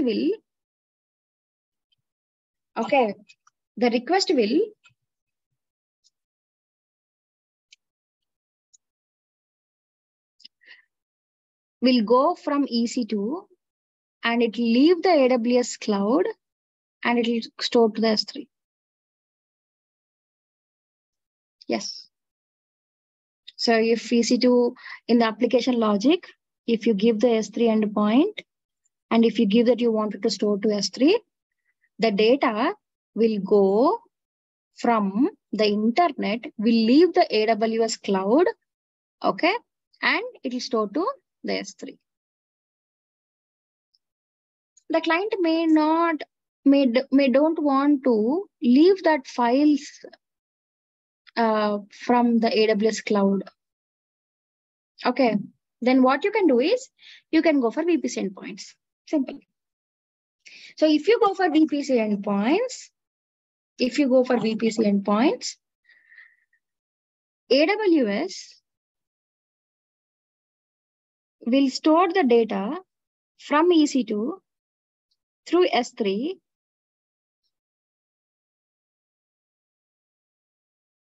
without leaving the cloud, without leaving the AWS cloud.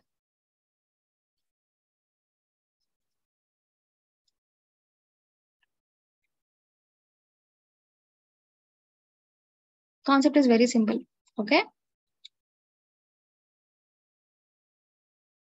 So if the data is not leaving the AWS cloud, it is in terms of security, it is just interacting within the AWS cloud itself.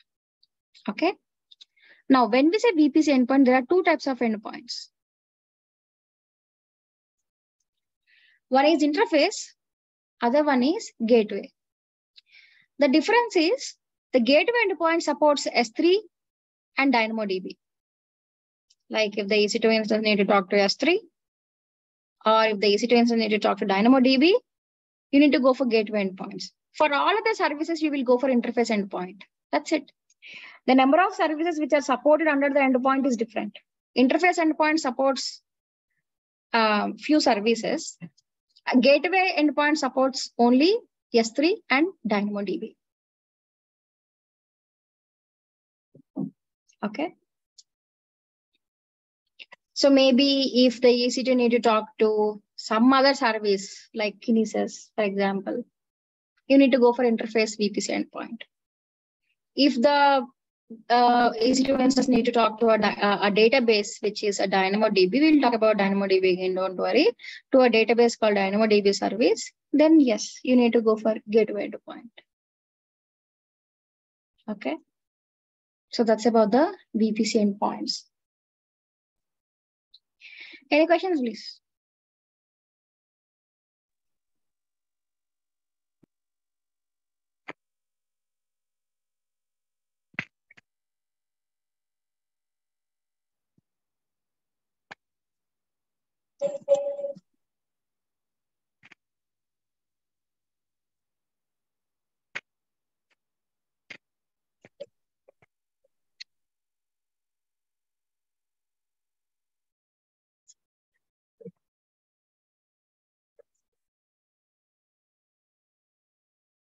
Okay.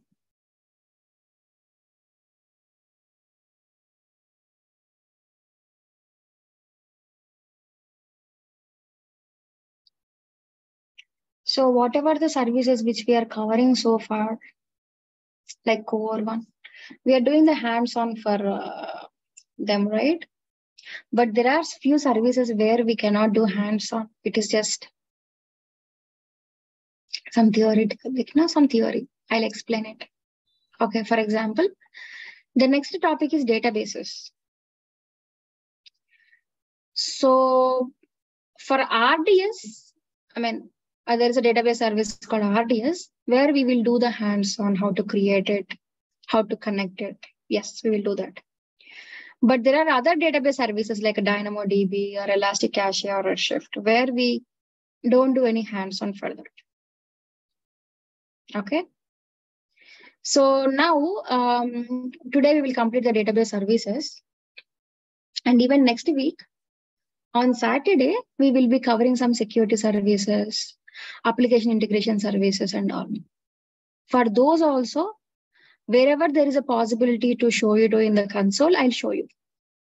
But if there is no possibility for some reason where within the scope it is not required, I'll not show you. Okay. Maybe it is very expensive. It's not under filter. Then I'll not show you. Okay. So there are a few services where you just need to learn theoretically. That's it. Understood. Okay. What, Akash? I said understood. Okay, cool. Yeah. So we'll go for a break now. Take a fresh break. And we'll do the RDS hands-on. And then I'll complete the slides, making sure that we are within the scope of the syllabus. Okay. And if I have time, I don't think we'll have time. If I have time, I'll give you to do the hands-on in the class itself. That will be today's agenda. Okay. Shall we go for a break then? Yes. Yes. Anupama, one more question. Like next week, the class will be completed, or it should be any extra classes like one more week to extend it, or it would be we are not extending any sessions because we are actually following the syllabus on time. Okay, fine. Just okay. Yeah. I remember I told that if it actually goes beyond, definitely I'll take an extra class. But yes, I'm trying to make sure that we are within that We are following the syllabus within the time, okay? Okay. And So, is there any real-time projects? I mean, like it's not real-time projects. So how we are working, something like that. You have any PDF, something to refer it? So it's easy to.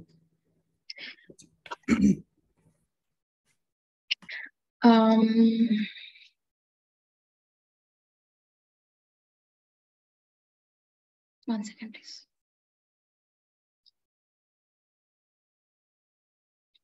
See, AWS have any number of resources, okay, where you can gain a lot of knowledge from there. Let me share my screen, okay?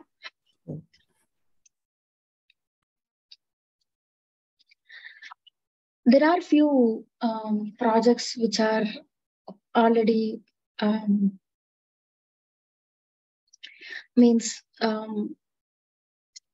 this is too much. Okay, one second.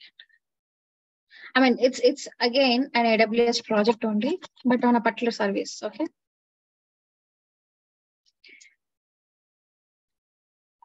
Most of the time, I will go for only the official links. This is like authentic, no? You see. Hands-on tutorials for your AWS needs. It's from AWS itself. And you see, there are a lot of tutorials. Okay, it's like basic. It takes time, how much time it will take, and if there is any cost, they'll definitely define everything. I mean, probably I don't say it's as a perfection, but yes, they will try to provide you all the information if it is getting charged, how much cost it will be there, etc., etc. Okay. So if you are looking for any particular service, let's assume that in your organization you are stuck with the service. Check if there are any specific tutorials which are here, or you want to practice any new service. See, yes, I said that I cannot go for all the hands-on. Okay, so you can just see how actually hands-on works. If it is free, you can try doing it. Okay, so and again, our scope is the solutions architect associate only, but here it has everything, A to Z. Whatever the projects you are looking for, you may get it. So definitely we are not working on migration. Yes, we are not doing any hands-on. Machine learning, definitely not. We are architect. We don't have machine learning in it. So maybe your project or you're interested in machine learning, how AWS machine learning services works. You can try. Okay, so let me see how many are there. So 209, more than enough. You can start with. But they are not free, okay? They're not always free. There are free ones, there are paid ones as well. Okay, I will share you this. Sure. And another thing is customer success stories. You see, there are few customers success stories are mentioned in a particular web page. Okay, web pages. So there are almost 2,569 customer stories. They are using, they're of different background, means they are from different countries. Okay, and they are using different services of different tech use case and different use cases and different industry as well. Energy, gaming, marketing, oil and gas, travel. See? Okay. Now, if you want to explicitly understand in real time, you said real time, no? So real time is something what? Where a customer has used AWS and they got benefited. So maybe you are interested in a particular industry, which is very much near to your skill. Yes, you can select that. Like you're looking for some retail. You can see a lot of customers from retail. You can just go and explore about them. Okay, what services they have used. I'll show you one of it if it is interesting. So they have used SQS and Lambda. Okay, so what helped them? Opportunity. Okay, solution, outcome about the company. And what are the services they have used? They have used Cognite and Aurora also. Okay, they might have not mentioned, but yes, these are the services they have used. Okay, so for a few customer stories, and you know what? In customer stories, you can also select whether you're looking for a blog post, you're looking for a case study, or some video, or podcast, or video testimonial. So you can explore in this way also. So where they will talk about it. They'll talk about it, how exactly is before. After using a service of AWS, they have used some AWS personalized, it seems. I didn't even know. I'm just seeing for the first time. AWS has hundreds of services. Yes, I don't mind saying that. Yes. Okay, so they're using some ML a kind of a service. So they got benefited with it. They're just using one service. And you just need to understand what exactly is this company is all about, or this is a product or whatever, we don't know. Okay, what is it about and how this service helped them. As simple as that. So this is how you actually learn more and get some real-time understanding. Okay. I'll give this in the chat. Okay, 1 second. So this is the customer stories. This one. And I will also give you some hands-on tutorials. Okay. This one. So whenever you are searching for something, initially, you look for official ones. See, whenever I search for something, I just do in front of you only, right? I just go for the official ones, basically the logo, the icon, aws.amazon. So these are all AWS ones. You can see them when you open it. They have the same style of explaining things. You see the font. They have their own font. I think it's Amazon. There's, I don't remember the font full name, but it starts with Amazon. Okay. Understood? Yes, no, maybe. Yes, yes. Shall we go for a break now? Yeah. Any questions? Guys? It's good. Okay, cool. Don't get overwhelmed, okay? Don't worry. You'll be fine, okay? Slowly learn. You'll get here one day. Anyways, happy break, guys.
Hi, is everyone back?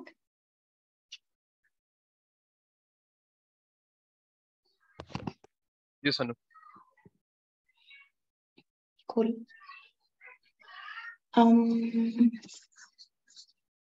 Now let's talk about a database service called RDS. I'll share my screen, okay?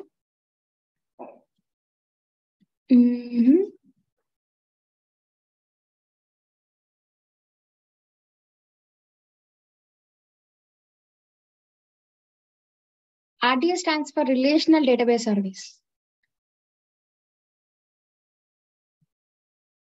Okay.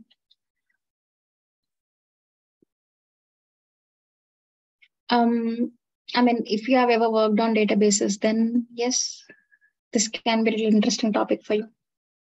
Yeah. But anyways, so I mean, just to understand, make you understand, if you have an application and if application is being generating some data, okay, it will be stored in a database. For example, like employee data. Okay. So where you can access it from internet through application. Okay.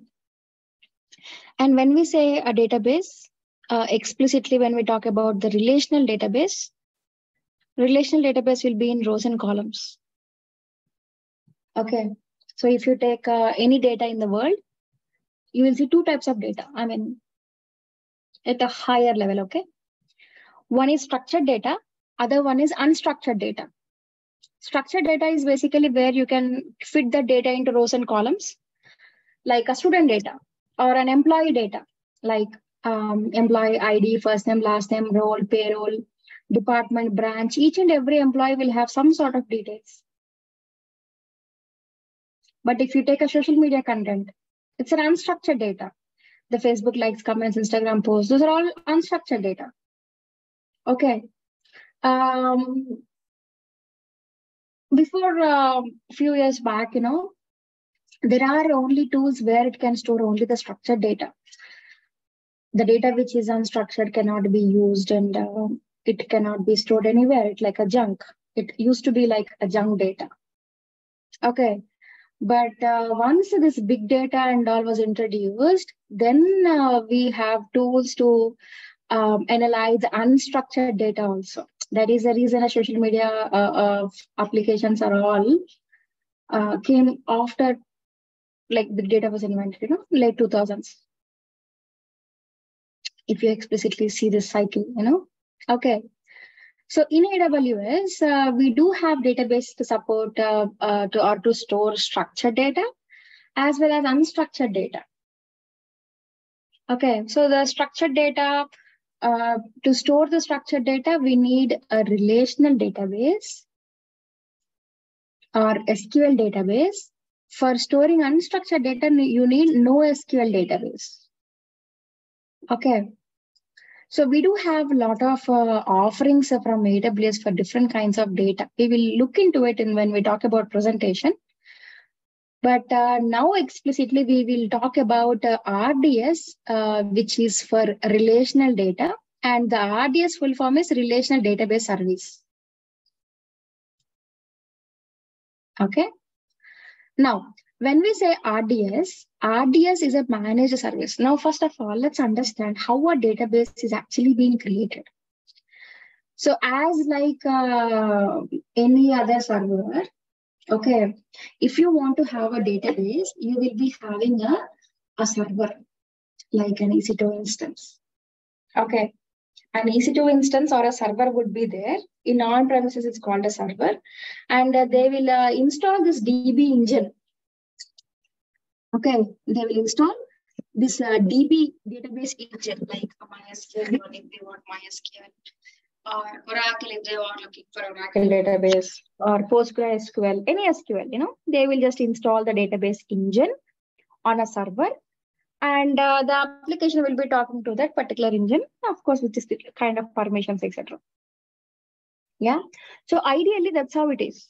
For example, if you go for EC2,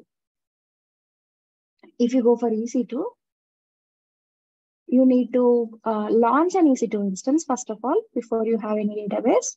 When we launch an EC2 instance, we will be having some sort of volume and a root volume, which takes care of the operating system files, etc. And you also need to have another data volume. So let me just have two volumes, okay? So root volume.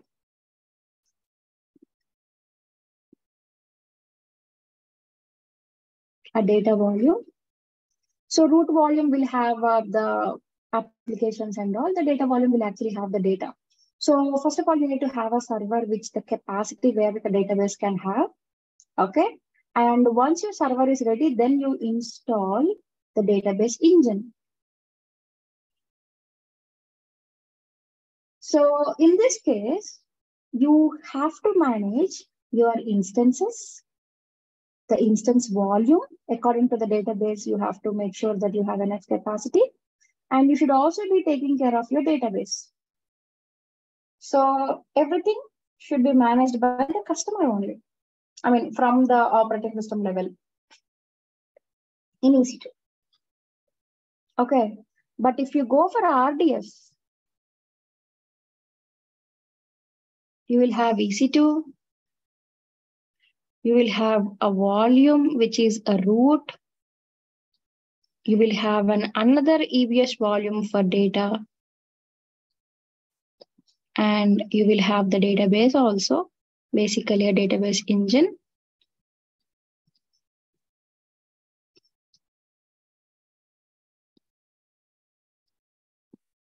Where you are responsible only for your database. The underlying will be taken care by AWS. Means when you go for RDS, you don't see on which EC2 instance it is deployed. You don't see which operating system of the EC2 instance, and you don't even see the EBS volumes. Okay, so you will just see there is a DB instance which is created, and you are responsible only for that. That is the reason RDS is called a managed service. There are few things which are managed by AWS. Okay. And it completely depends upon you whether you want to go for EC2 or RDS. We will see how it is, when to choose RDS, when to choose EC2 in the slides. Not to worry about it. Okay. And now what we will do, we'll try to create an RDS in the console, a database instance in the console. Okay. So let me go to the console and search for the RDS service. And we'll try to create an RDS service with simple options, not to overwhelm with a lot of options.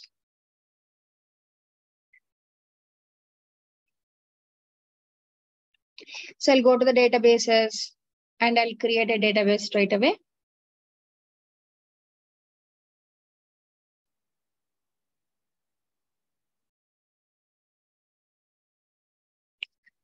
First thing is standard create and easy create.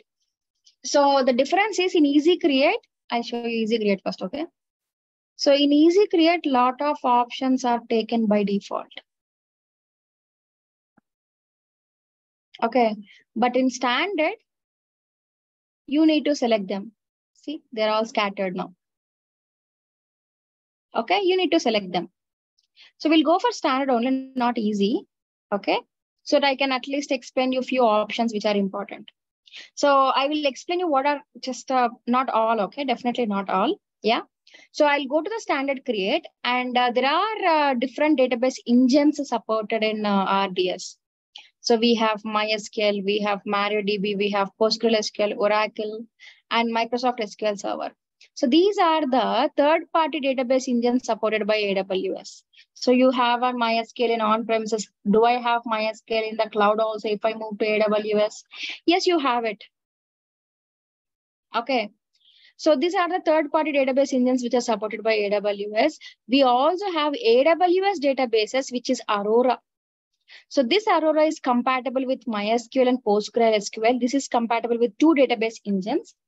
And you can go for MySQL straight away to have your database data into it. But if you are looking for more performance, more throughput on which the MySQL is giving, okay, you can go for Aurora, because Aurora MySQL compatible database will give you 5 times more throughput than the normal MySQL which is giving.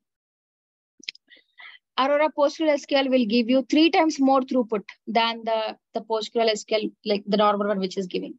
Okay, so if you're looking for more throughput and speed and different kinds of features, because Aurora is very powerful database and it is highly available. Okay, the way it designs is so overwhelming that it gives good performance with low latency. Okay, it has a automatic failover mechanism. Everything was designed neatly. Okay, in Aurora. Okay, but yes, they're equally expensive when compared to the other database engines. Okay, so the thing which you need to remember is the database engines which are supported by RDS, and you also need to know that there is an Aurora which is AWS database engine which is compatible with MySQL and PostgreSQL. But for the demonstration, I will go for MySQL only, which is free. Okay, and the next thing is the engine version. Okay, so you do, because you have selected MySQL, you can see a lot of versions which are in MySQL. You can choose if you have a specific requirement. Otherwise, otherwise we can go with the default one. Okay, so because it's just a demonstration, I'm just going with the default one. Okay, and here you can also say whether like you're creating for the production or the DevOps test or a free tier. Okay, so what happens is if you go for production, it supports different instance types.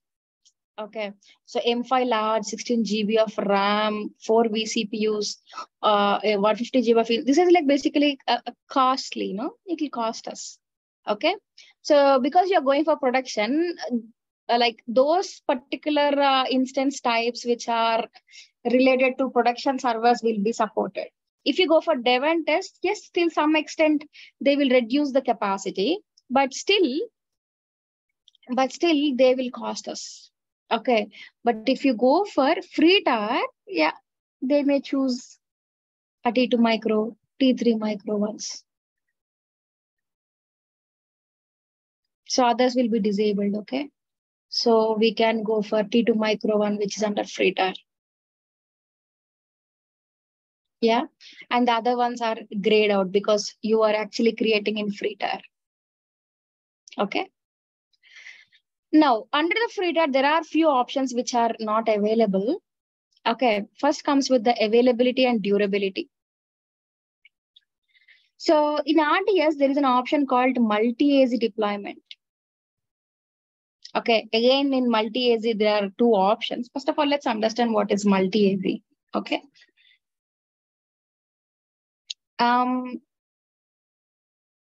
You have a database.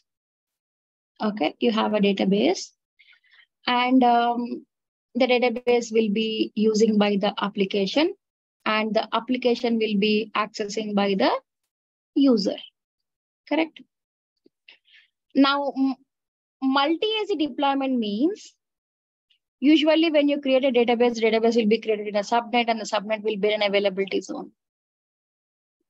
Now, if you go for multi-AZ, your database will be replicated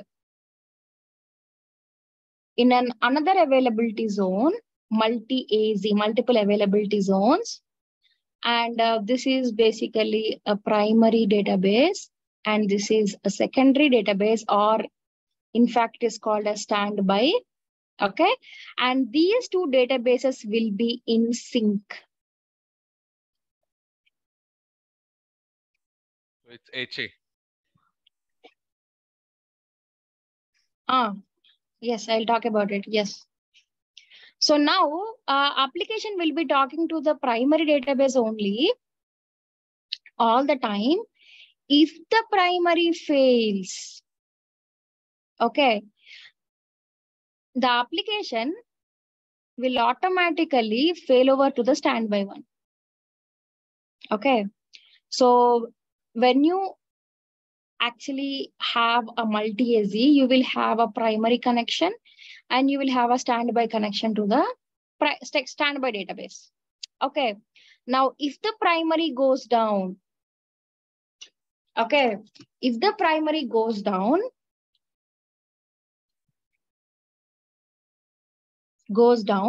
then the application will automatically fail over to the standby one. Because the primary and the standby are in sync, means when I say they are in sync, that means whatever the data which is in this database, it will be there in the database also.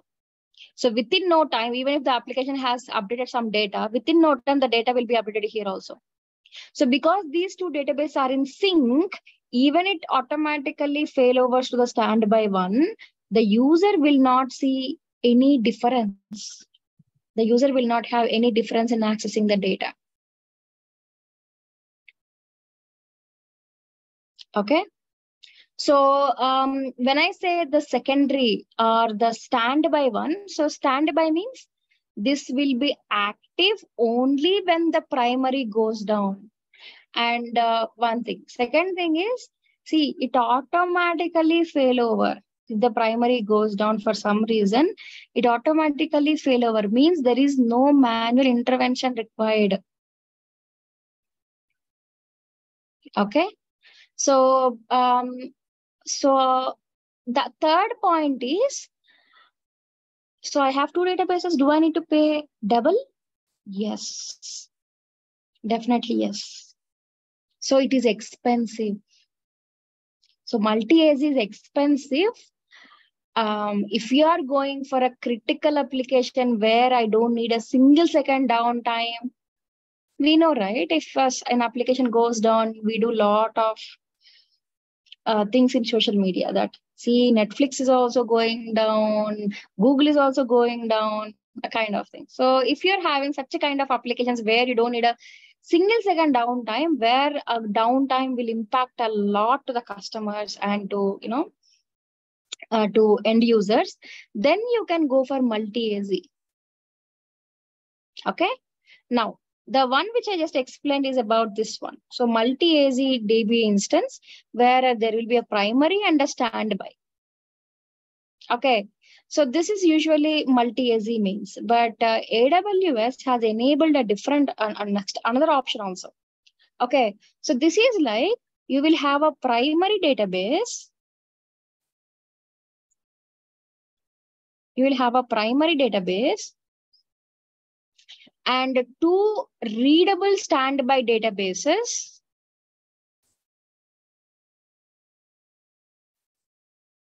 Reads, only reads, okay? And they're standby, means they are not active by default. With each database in a different availability zone, so 1A, 1B, 1C, provides high availability, data redundancy, and increases capacity to serve the read workloads.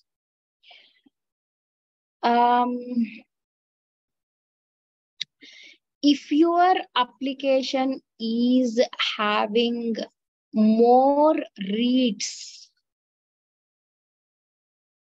okay, if your application is having more reads, then yes, you can go for multi-AZ DB cluster. Otherwise, multi-AZ DB instance. Okay. So these are only for reads. So this is not for high availability. When I say availability, like if the primary fails, then there should be some mechanism where the read will become the primary. One read instance can become a primary one. Okay, but not exactly like this part, which I just explained. Yeah. So the third option is where you don't have any standby ones, only one database, single DB instance. Okay, so previously we used to have only two options. Now recently they have new one. They introduced this part. Okay, so there is another option called read replica also. in RDS. So maybe they're trying to replace this option with this, or they're too different. I'm not sure.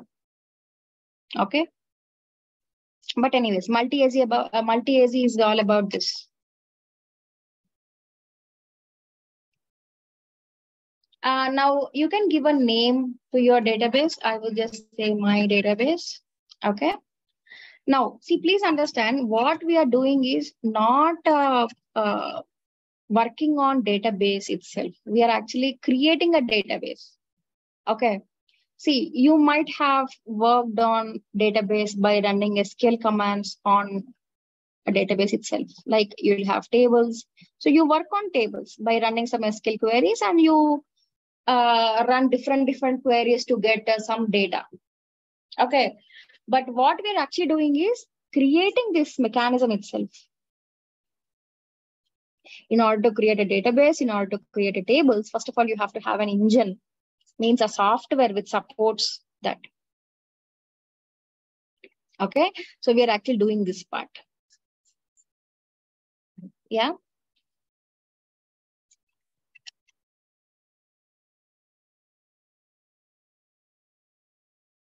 Now, if you want to connect it to this database engine, you need to have some credentials, right? So those credentials can be generated here. So I will name it as root. Okay. And I will give the password as well. Password. Okay. And I'll go with T2 Micro, as I said. I'll stick with the general purpose one. And storage is 20 GB only. Okay. The minimum is 20 GB. Under the free tier, we can go for only 20 GB. So even though I selected a free tier, it is showing as 200, guys. But when you are doing the hands-on, make sure you select only 20. Okay.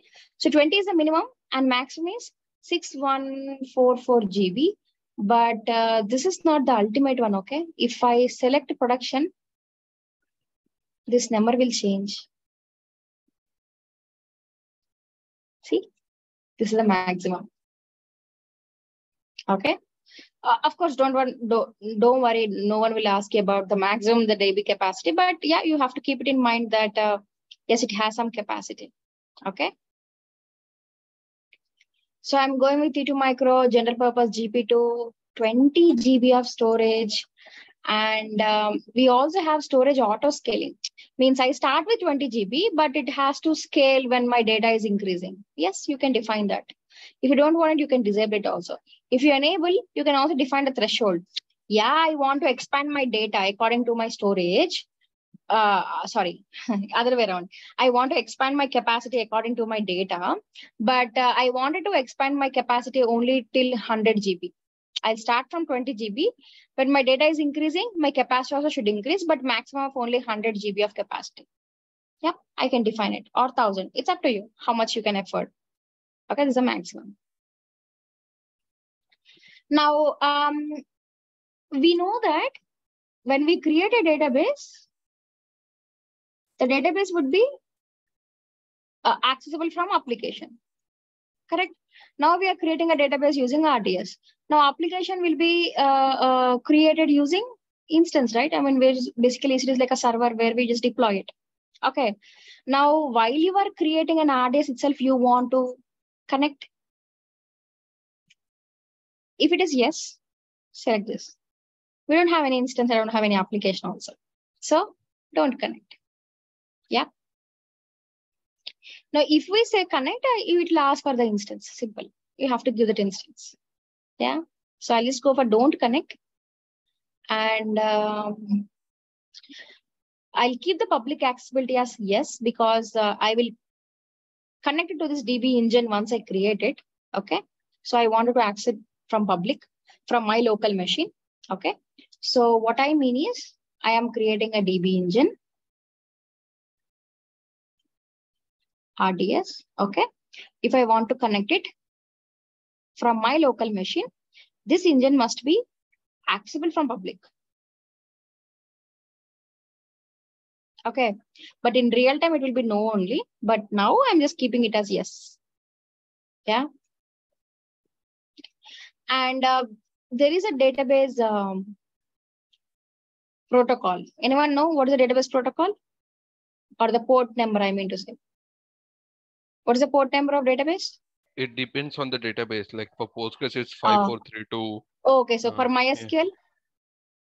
Yeah. Not sure. Okay. So usually for MySQL, it is 3306. So because I don't have any security group which has 3306 port open, I am creating a new one. I'm allowing, in fact, AWS to create a new one. So I'm just giving a name. I would say DB security group. Okay. And I can define in which availability zone I want my instance to be. Oh my God, too much of port options, right? There is an enhanced monitoring where the CloudWatch can give the logs, okay, for every second to minute. So if you want to monitor the database from every second to minute, you can define it, but that it will cost us, okay? And other options. So once you create a database engine, you create a database and then you create tables. So while you are creating a database engine itself, you can create a database. Like I'll create test. Okay. Just disable this automated backups. So automated backups are the one which will be created by AWS automatically every day. Okay, so it's like this. I have created an RDS. Okay, today, 26th. Now, if you enable this automated backup, AWS will create a snapshot. One on 26th. So while my RDS is launching, a snapshot also will be created in parallel. Okay. And tomorrow it will create one more snapshot. And then it will create one more. So if you enable this automated backup, every day AWS will create a snapshot. That is automated, no? AWS will take care of it. But it will cost us after beyond some certain limit. Okay. Now, if you enable this automated backups, you can define, see, it is created today, but when you wanted to delete this, you want to keep it for 7 days. By default, it is 7 days, okay? You want to keep it for 1 day or you want to keep it for 35 days, this is the maximum. So you can keep a snapshot. If it is created today, you can keep maximum of 35 days, that's it. And this one, it will be created after 35, deleted after 35 days. This one after 35 days. So each and every snapshot we can define, I mean to say, we can define the retention period and the snapshot will be deleted once it crosses the retention period. So let me show you. If I enable these automated backups, you can define from 0 to 35 days. If it is 0, that is equally as disabling this only. When I say backup for 0 days, I want to create a backup for 0 days. It means you don't want a backup at all. Okay, so it will not create any backup. Yeah, but I'm just disabling it because it'll take a lot of time for me to create a database if I enable this automated backup. Yeah. And if you want to protect from accident deletion, you can enable it. Okay, so with these options, I'm just creating a database. So here you can see the monthly cost, but we are in free tier. Okay, so where we have where we can run a database for 750 hours per month using T2 micro or T3 micro or T4G micro. But I will use T2 micro only. And where you can go for 20 GB only. Okay, that is the reason I have selected 20 GB. And for automated backup also for 20 GB, AWS will not cost you. Beyond that, it will cost you. Okay, so I'm just cross-checking if my storage capacity is only 20. Yes, it is. Okay, so with these options, let me create a database. Let me check if it is throwing any error. Yeah, it is creating and it takes a while to create it. See, it takes a while to be in available state. Once the database is completely created, then I will see an endpoint which will be created. So endpoint is basically how do I connect? See, if I have an EC2 instance, how do I connect to an EC2 instance? I need an IP address, right? So endpoint is exactly the same. you don't see like an IP address, but you see like a URL. Okay. Now that we are creating an engine. Okay. But if you want to connect to this engine, you need to have a client. In real time, we can use SQL Developer. You can use Toad. Is there any other tools to connect to an engine? I know SQL Developer, Toad. Anyone from database background? Any tool you use to connect to a database and you work on SQL queries? So we have management studios present readily available in the market, wherein any management studio, database management studio will work here. Database management? Studio. Yeah. Oh, okay. So it's also a tool where we can connect to a database engine and then you can run SQL queries? Yes. Samarth? Okay. Yes. Okay. So we have a lot of third-party tools where we can connect to a database engine. Okay. dbeaver. I'm sorry. So they're difficult to pronounce. HIDISQL. It's looking like a haldi. Okay. No problem. So yes, there are tools. What I know is a few, two or so. Okay. But we are not installing those clients to connect to engine because they are, just for demonstration, I don't think it's required for installing those clients. But what I found is I got some Chrome extension. Chrome, like a browser Chrome, okay, Chrome extension. Where it is just, I just need to enable in the Chrome itself, and then I can use it as a MySQL client. Okay, so I found a MySQL extension, MySQL Chrome extension. So that is the reason I am using MySQL in the RDS also. Okay, so just give me a moment. I'll open that client link and I will share it in the chat as well.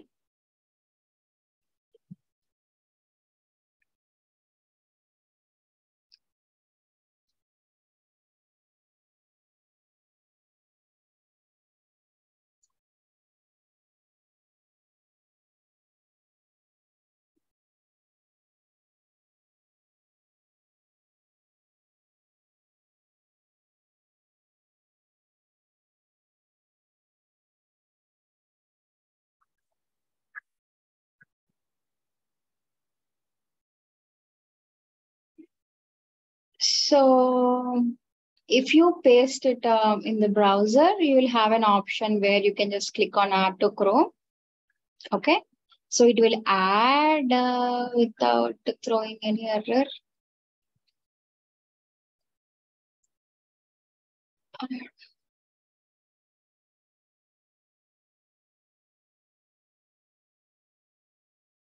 So it is adding. We'll wait, okay? I'll keep this link in the chat so that you guys also can add it to do the hands-on.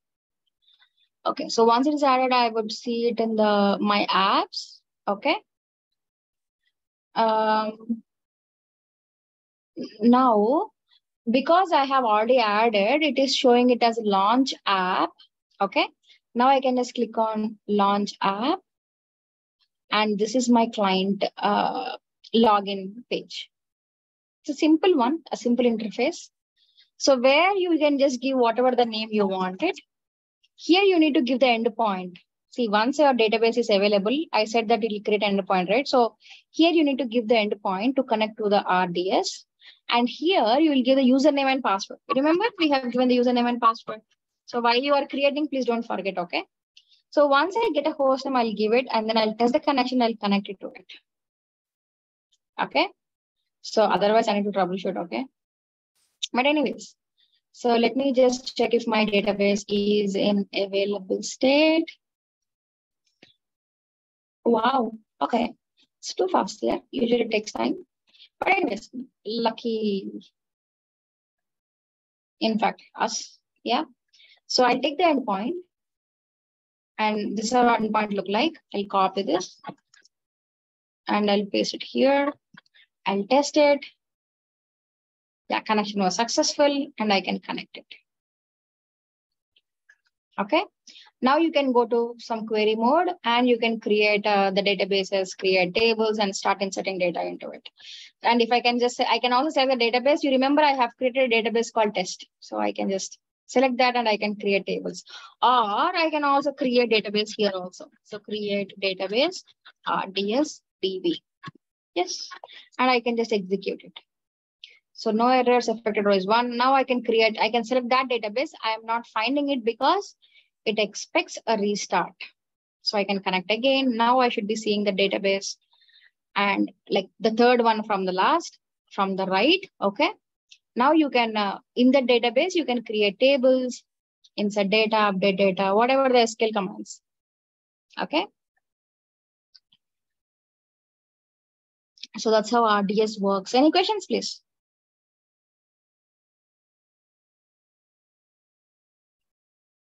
No. So let me also show you how to go for cleanup. See, while you're going for cleanup, you have to be a little careful. Like, should we import any database?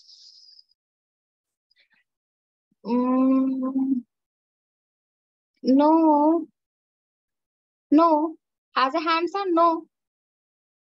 Okay. Because that's not we're learning here. We're actually creating a database engine. Okay. So just to make sure that it is not incomplete, I also found a client and then I've shown you how to connect it. That's it. Okay. We are not doing any importing and all that. Yeah. I mean, just creating an engine. Okay. Yeah. Now, when you're going for cleaning up, you have to be a little careful. Okay. For this cleanup step, because see, I can select a database and I can just say delete. Oh, wow. New options. Okay, click on delete. Now, if you see here, creating a final snapshot is automatically enabled. Means it will take a backup of the database while it is deleting. Oh, okay, sorry. And it has given a name also. So this snapshot will cost you if it is created. Okay, definitely there are a lot of participants while cleaning up, they will forget. And then they'll come to me saying that, see, I got charged for RDS. Just because you might have enabled the snapshot, that final snapshot. This is not automatic snapshot, it's a manual snapshot. Because you're manually creating it. Maybe without knowing it, but you're creating it manually. Okay. So what we will do is when you're deleting a database, you have to explicitly disable this. You acknowledge that you don't want any backups. And then you just have to type delete me in the chat box, text box, and then delete it. So they recommend to take a snapshot because they think they're assuming that we have some data. Okay, we don't have any data, no? So we can delete it without a snapshot. Okay, so creation and deletion takes time. So, I mean, it's a good practice to wait for the DB to delete it before you close or log off from your account. Okay.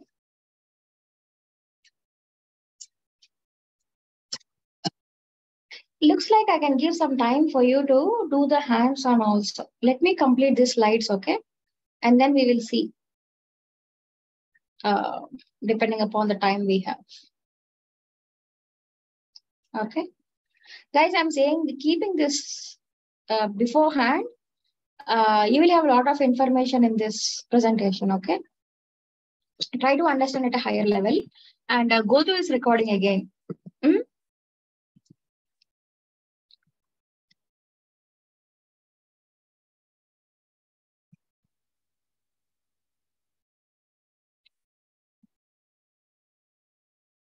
So can someone tell me what is database?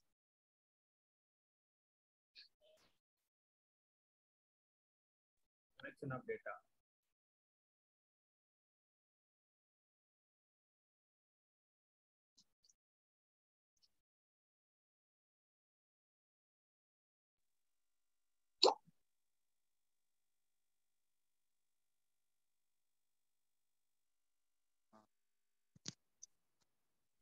It's basically an application that helps storing and retrieval of data in a structured manner or on sequential manner. Processing, But we have databases to store and unstructured data also. So database is a collection of data. That's it. Yeah. See, the definition is absolutely correct few years back. Because at that time, we have only the data which is in structured way, as I said. Now database. That is when I learned it. Sorry, what is it? That is when I learned it.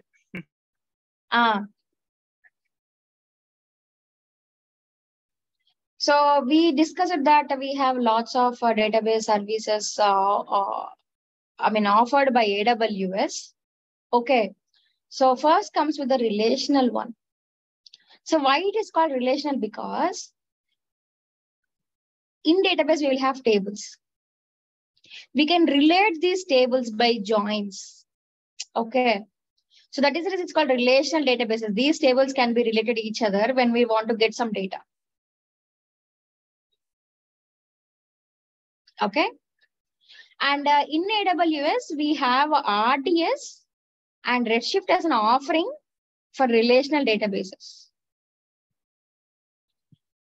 Next, we have NoSQL database, unstructured data databases, non-relational database.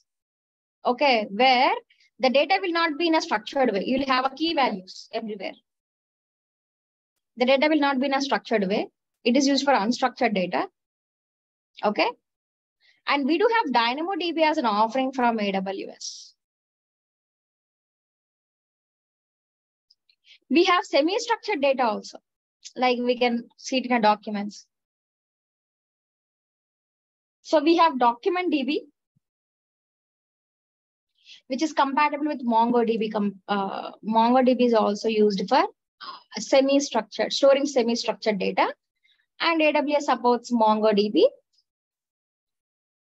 as a DocumentDB. Like RDS is supporting MySQL, right? Same way DocumentDB is supporting MongoDB. We also have in-memory databases, means caching. What if I have a database and I'm accessing some sort of data very frequently? I have a database. I have some sort of data where the application will access this set of data multiple times. Every time to get the data, it will hit the database, no? Every time for the data, it has to execute a lot of things. It has to do a lot of process. But what if there is a place where I can store these data sets, and whenever an application accesses it, can check it and it will be immediately retrieved to the user? So this is called cache. So in-memory means it is storing some sort of caching, like a frequently accessed data.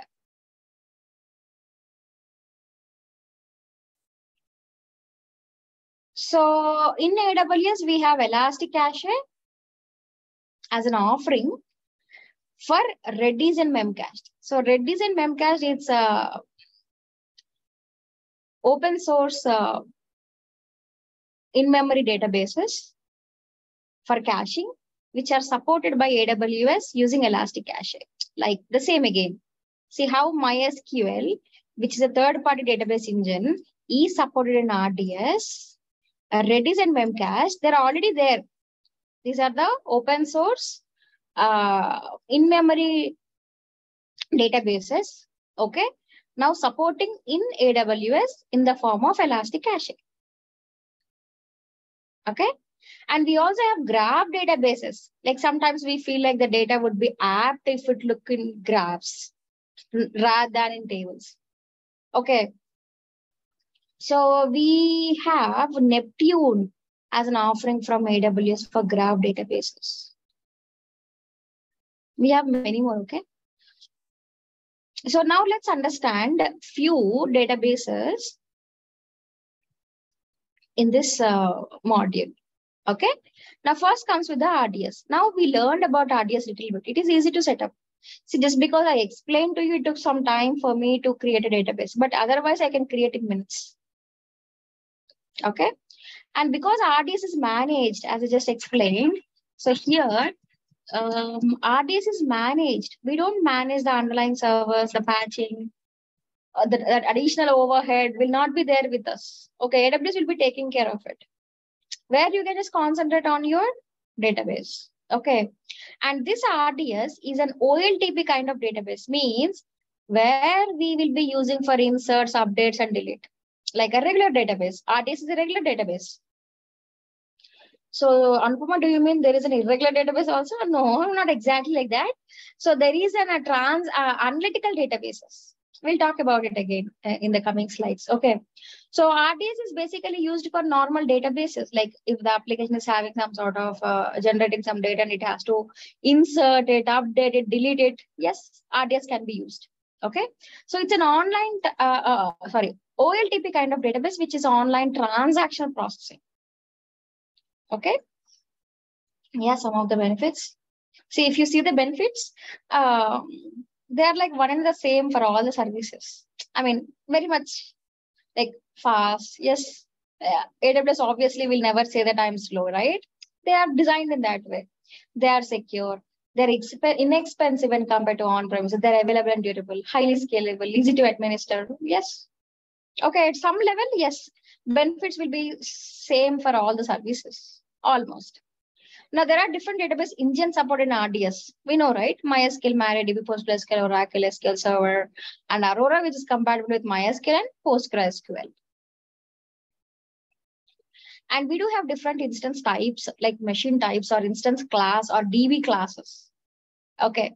So this instance classes comprises a combination of CPU, memory, storage, and networking, as we have in EC2, because even ultimately, even RDS is using EC2 only at the backend, right? And we have general purpose and memory optimized. Okay. Now, as I said, for the storage, AWS RDS uses EBS for different database engines. Okay. Any questions? Ganesh, you want to say something? No, ma'am. So please go on mute.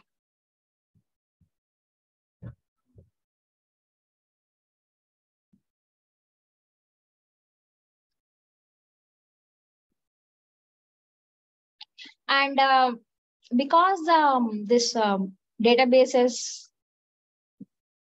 has IOPS, okay, so what does it mean? So if you take database will get an input and it will give an output. So database is all about IOPS only. Input output per second. Okay. So SSD supports IOPS only, right? So that is the reason if you go for RDS, you will have SSD volumes, either general purpose or provision. You also have magnetic. I mean, some extent, no one use magnetic now, but yes, it supports magnetic also. Okay.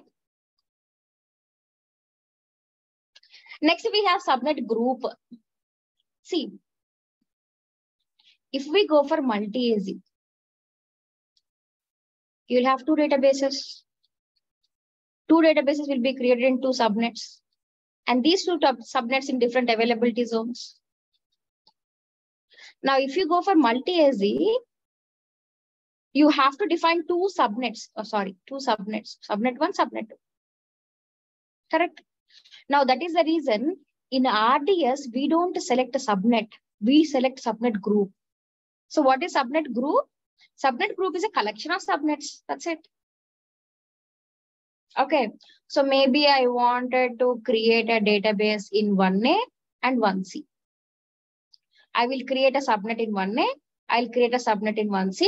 And I will create a subnet group for these two. So that if you enable multi-AZ, one database will be created in 1A and the database will be created in 1C. Okay. Next, we have automated backups and manual snapshots. See, automated backup is the one which AWS automatically creates. Manual is the one you see while you are deleting. It showed that the manual snapshot, right? I mean, or the snapshot. That is a manual one which we created explicitly. Okay. So automated backup by default AWS RDS creates every day. And even though it's showing us no charge, but there is some extent, okay? Like till 20 GB, there is no cost, as it says. Yeah. Where the retention period is from 0 to 35 days. When you go for 0, that means you are not creating any automated backups. Okay, default is 7 days. Now I created RDS and it is creating snapshots every day. When I delete this RDS, it will delete all the snapshots. So automatic backups are deleted when you delete the RDS instance. Okay. Now I have a snapshot, automated snapshot. Okay, I'm talking about automated only. I have an automated snapshot. Now I want to share this with other accounts, maybe your account. I can't do it. I have to explicitly copy it manually so that it becomes a manual snapshot. Then I can share it with you. I can share it with you. So automated snapshots cannot be shared directly, but manual snapshots can be shared directly. Okay. This has to be explicitly created by the customer. AWS will not involve in this. And when you delete the RDS, the manual snapshots will not be deleted, will be there. You need to explicitly delete them if you don't want it.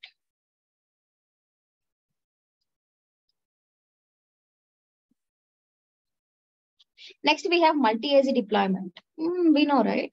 You have an application, you will have a primary connection to this database, which is a primary one, and it will be created in one availability zone. And you will have a standby one, will be created in another availability zone, and the application will have a standby connection. If the primary goes down, it automatically fail over to the standby one. Because these two databases are in sync, the user will not see any difference whether it is connected to this database or this. Next, we have read replicas. So a read replica is basically if your database is having more reads. So instead of hitting to the primary database all the time, you can create a read replica. Okay. So this primary and the read replica will be in async. No, they'll not be in sync. Okay. And read replica will be used only for reads, whereas the primary will be used for read and write. Okay. So read replica can be used if you have more reads. That's it. Now coming to the encryption, see, simple concept, right? We can encrypt our database while we are creating only. So let's assume I have an RDS. I encrypted.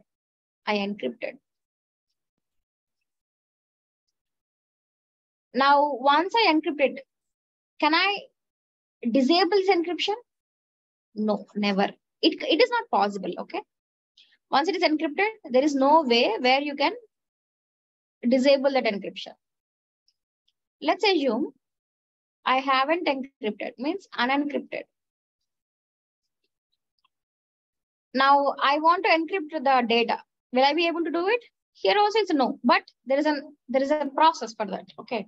Definitely I cannot enable encryption for this database, but I can take a snapshot, manual snapshot. Because this RDS is encrypted, unencrypted, even the snapshot is unencrypted. Now, after taking a snapshot, I can copy again. While copying, I can enable the encryption. I can enable it. Now, when I enable it, when I copy and enable the encryption, this snapshot will be encrypted. Now I can create a database from this snapshot. Because the snapshot is encrypted, the database also will be encrypted. Two different databases, no? This is an unencrypted, this is encrypted. Now you can delete it if you don't want the snapshots. As I said, definitely you cannot modify or enable the encryption for this database, but there is a process where you can do it by creating another database and then getting that encryption done. Okay. We can scale the database, but you cannot scale down because it's again same as EBS, no? AWS is also using EBS for RDS. So there also we can increase the volumes, but we cannot decrease it. But same here also. Okay. But you can scale the compute capacity. But while not running, okay, while it is running, you cannot modify it. You have to stop that RDS and then you can scale it. Now, when to use EC2 over RDS? When you need full control and ultimate flexibility. See, we understood that RDS is a managed. We don't know the EC2 instance which is used under the RDS, right? AWS will take care of it. But if you want full control, then you can go for EC2. But don't forget that RDS is giving automated backups. It is giving multi-AZ. It is giving auto scaling. It is taking care of the patching. Correct? So if you go for EC2, you should be taking care of all those things. Okay? And it's a good option to go for EC2 if your database is not yet supported by RDS. You see IBM DB2 HANA, IBM DB2 or SAP HANA, they are not yet supported by RDS yet. Okay, so for that you can go for EC2. And good option if it is not feasible to migrate to AWS managed service or managed database.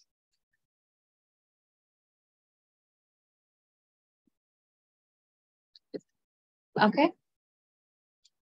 So that's about the RDS. Any questions, please?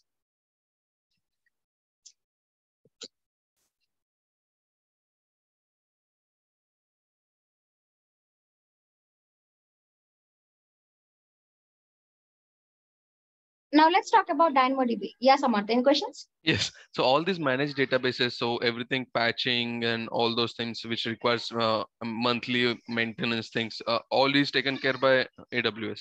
So we do not have to do anything with it, right? Okay. Thank you.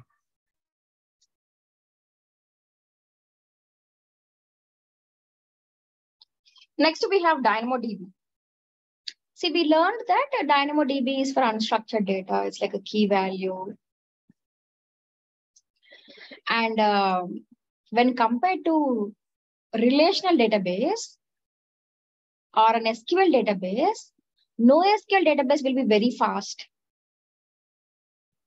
The reason is the data is not in a related way.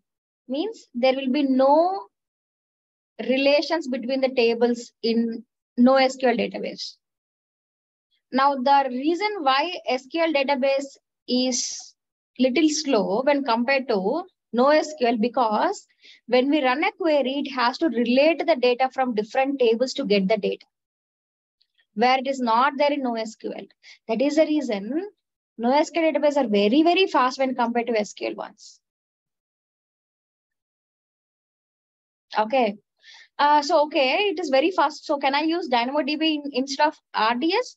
No, I didn't mean that way. Okay, I mean that the NoSQL databases means the structured data will be under RDS only, will be kept under RDS. Unstructured data will be kept under DynamoDB.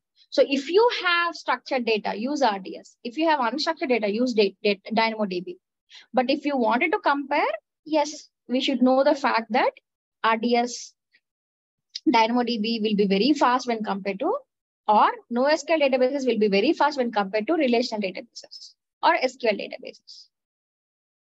Okay, so even DynamoDB is NoSQL supports NoSQL databases or supports unstructured data, where it will give you single digit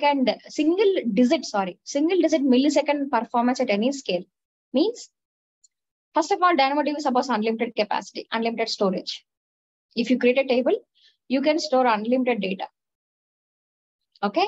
So whatever it may be your data, it will give you single digit millisecond response. Performance means it will not even give you 10 millisecond performance. It is less than 10 always, single digit. It's that fast. It is designed in that way, okay? It's a fully managed. See, it can give you that kind of performance only when AWS is managing. Obviously, right? If it is given to us, we can manage in different ways. Yes, we have our own kind of principles. Because AWS is managing it, yes, it can give you that kind of performance. Okay. And the database which we actually create, it can support multi-region. Means if you take RDS, we create in North Virginia, the data will be there in North Virginia region only. If we create in Mumbai, it will be there in Mumbai region only. Of course, you can still copy it and then create another database. There's a process, whole process, right?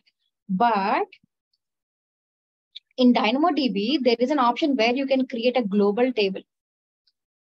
If you create a global table, the table will be present globally. It replicates automatically. That is, it says that multi-region. It has everything built in, you need not worry about explicitly enable it. The only thing which you need to do is create a table and start inserting data into it. Don't worry about the performance at any scale. Okay. It can handle 10 trillion requests per day, 20 million requests per second. In fact, a lot of enterprises uses DynamoDB. Even Netflix is the #1 customer for AWS. Yes. It uses DynamoDB, in fact. So coming to the benefits, performance at scale and serverless. You don't manage servers. As I said, it's a fully managed. No servers to provision, patch, manage, nothing to install, maintain, or operate.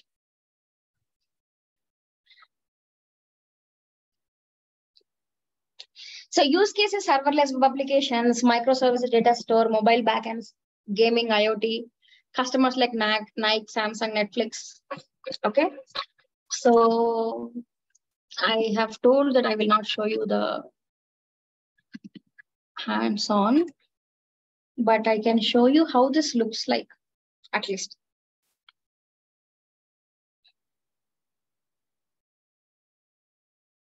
You see, you don't even create a database, nothing. You create a table straight away. Okay.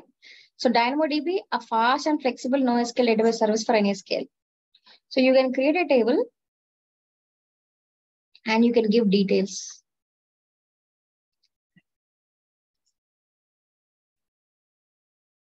Like a table 1. Okay.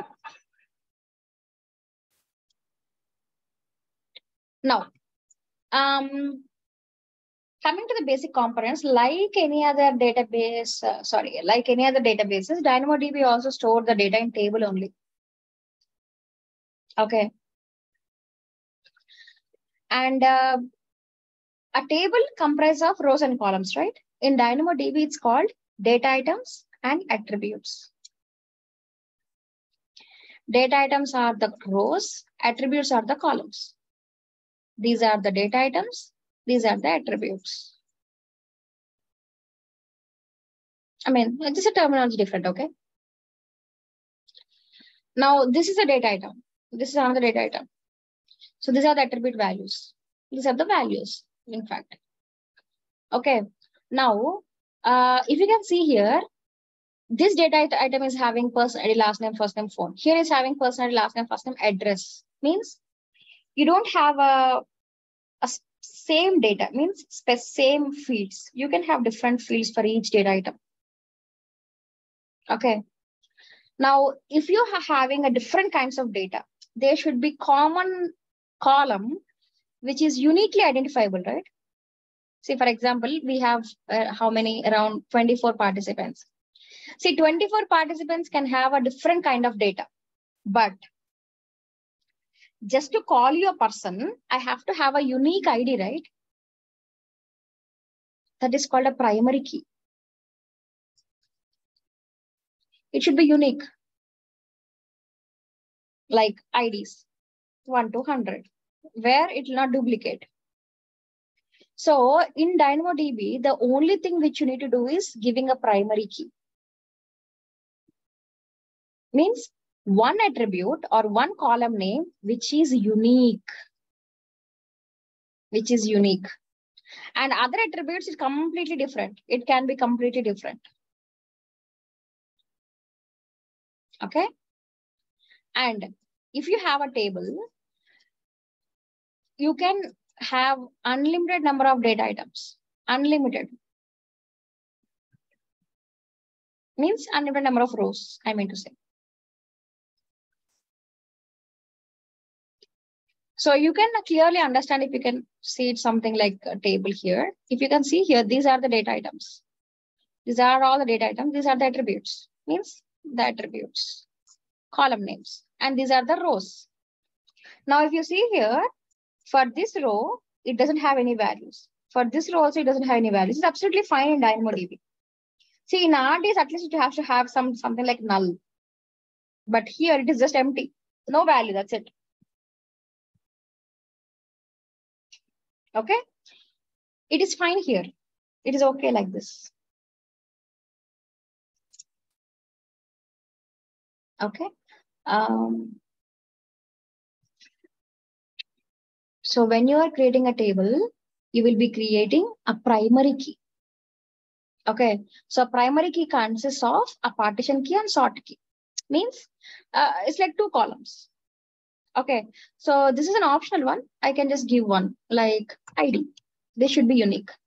And I can define. So what is the data type? So maybe number. IDs will be number, no? Okay. And there are some default settings also. Now coming to the capacity units. So before I explain you the capacity units, first of all, you need to understand what is eventual consistency and what is strong consistency. Okay. See, whenever you store some sort of data into a DynamoDB table, the data will be replicated in multiple copies at the back end, okay, for high availability. Now assume that you have uploaded some data and you modified the data. Now, when you modify the data has to be replicated in all the copies, no? That kind of change has to be done. So by the time it is changing in all the copies, someone immediately tried to retrieve the data. You may get old data. You may get updated data also, but there is a chance that you may get old data.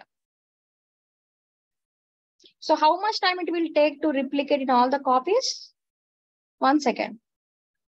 1 second. Just 1 second. But within that second, if someone tries to access it, you may get old data. That is called eventual consistency. Eventually, it would be consistent. Slowly, it would be same. Because it's updating, no? So it will not wait for all the data to be updated. Immediately, it will get the data. So you will have great accuracy. So, sorry. You will have great speed, great throughput. So you will have good throughput if you go for eventual consistency, but no accuracy. Because there is a chance that you will be getting outdated data. We also have strong consistency. You can enable strong, by default, it's eventual consistency only, but you can enable strong consistency. Strong consistency means, same example. Okay, 1 second, please.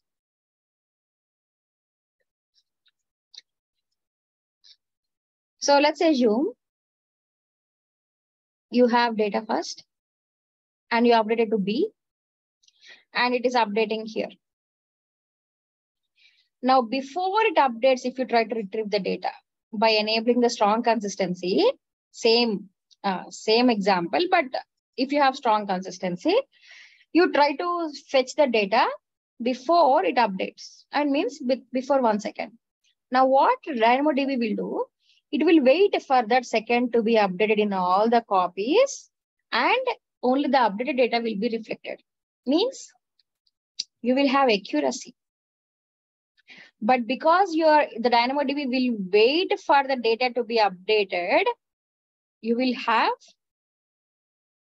less throughput. Less throughput. Okay. Now, when to choose what you wanted depends. You are looking for speed. That's fine. Accuracy will come anyways after 1 second. No. Accuracy is major important for us. It's a kind of priority for us. then fine. You may see some lag. I mean, less throughput when compared to eventual consistency. Okay. So in DynamoDB, you can have whether you want eventual consistency or strong consistency. Okay. Now coming to the read capacities and write capacity units. So see, in RDS, we define instance class like T2 micro, T3 micro to need for speed, like, for performance or for hardware configuration. But in DynamoDB, we don't define any instance class. We don't define any T2 micro or T3 micro. Instead, we define a read capacitors and write capacitors. If you want to read, how many read capacity units I want. If you want to write, how many I want. So how many read and write I want depends upon how much I wanted to read and write. Means, for example, if one read capacity unit can read 4 KB of data item, means a row per second, if it is eventual consistency.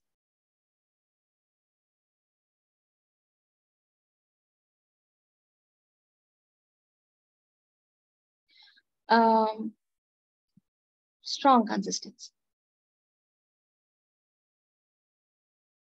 Okay. So if you go for strong consistency, because while you are reading it only, right, we will see eventual or strong consistency, correct? So while you are reading, we look for accuracy or speed, correct? Now, one read capacity can read 4 KB of data item per second if it is strong consistency. Otherwise, one read capacity unit can read 8 KB of data item per second if it is eventual consistency.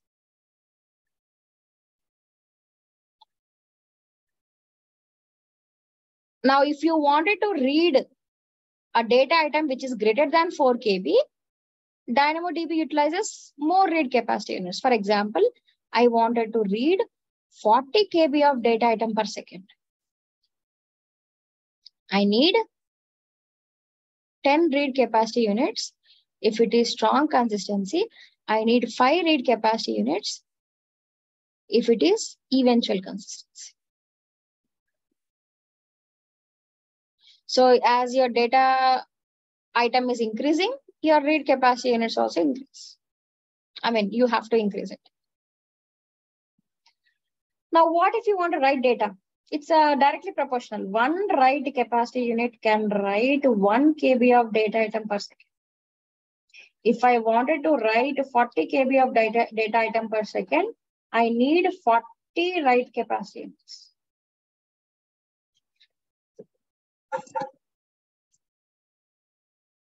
Read capacity and write capacity units. By default, 5. Okay. So you will see nothing, right? So we'll create a table. We will define some primary key.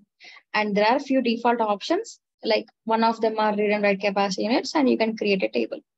You can add tags and you can create a table. Once you create a table, then you can start inserting data. Okay.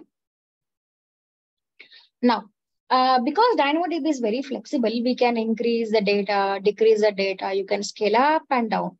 And according to your data, you'll get charged. There is no limit on the number of data items we can store. And there is no limit on how much data we can store. It's unlimited capacity. Okay. Now, there is another option, which is DB Accelerator.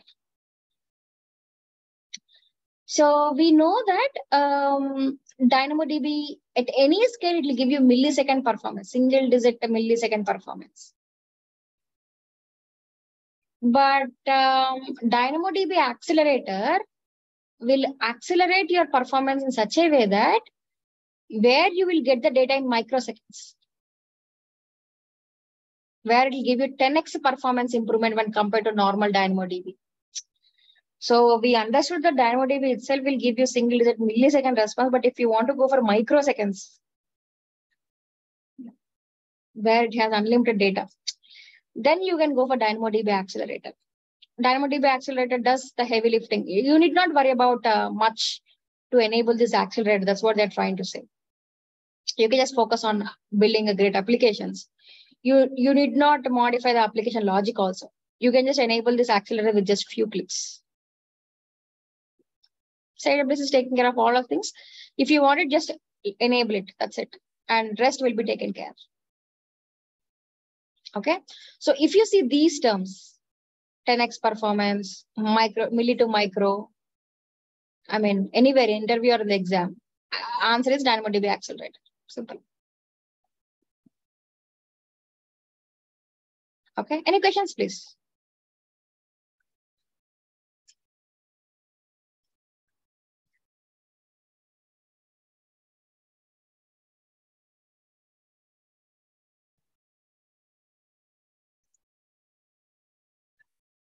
Okay. So next two topics are very simple. I'll finish it off soon. Okay, don't worry. Yeah. Elastic Cache. I'll explain you how this Elastic Cache works at a higher level. Huh? So you have an application. Application will have database. Now, user is trying to access the data. Every time a user accesses some sort of data, application will hit the database, get the data. Hit the database, get the data. So on and so forth. Yes. What if the data which is in the database is accessing multiple times? Every time it has to go through all the process. To avoid that, we can have a caching. In AWS, we have Elastic Cache. So application will be talking to the Elastic Cache and application will be talking to the database. Okay.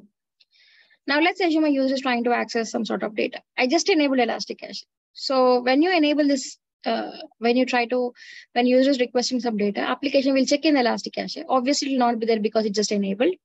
It will go to the database, get the data, store the data in Elastic Cache, and it will be returned to the user. Now, if the same user or any other user accessing the same data, requesting the same data again, application will immediately get it from the Elastic Cache and it will be returned to the user.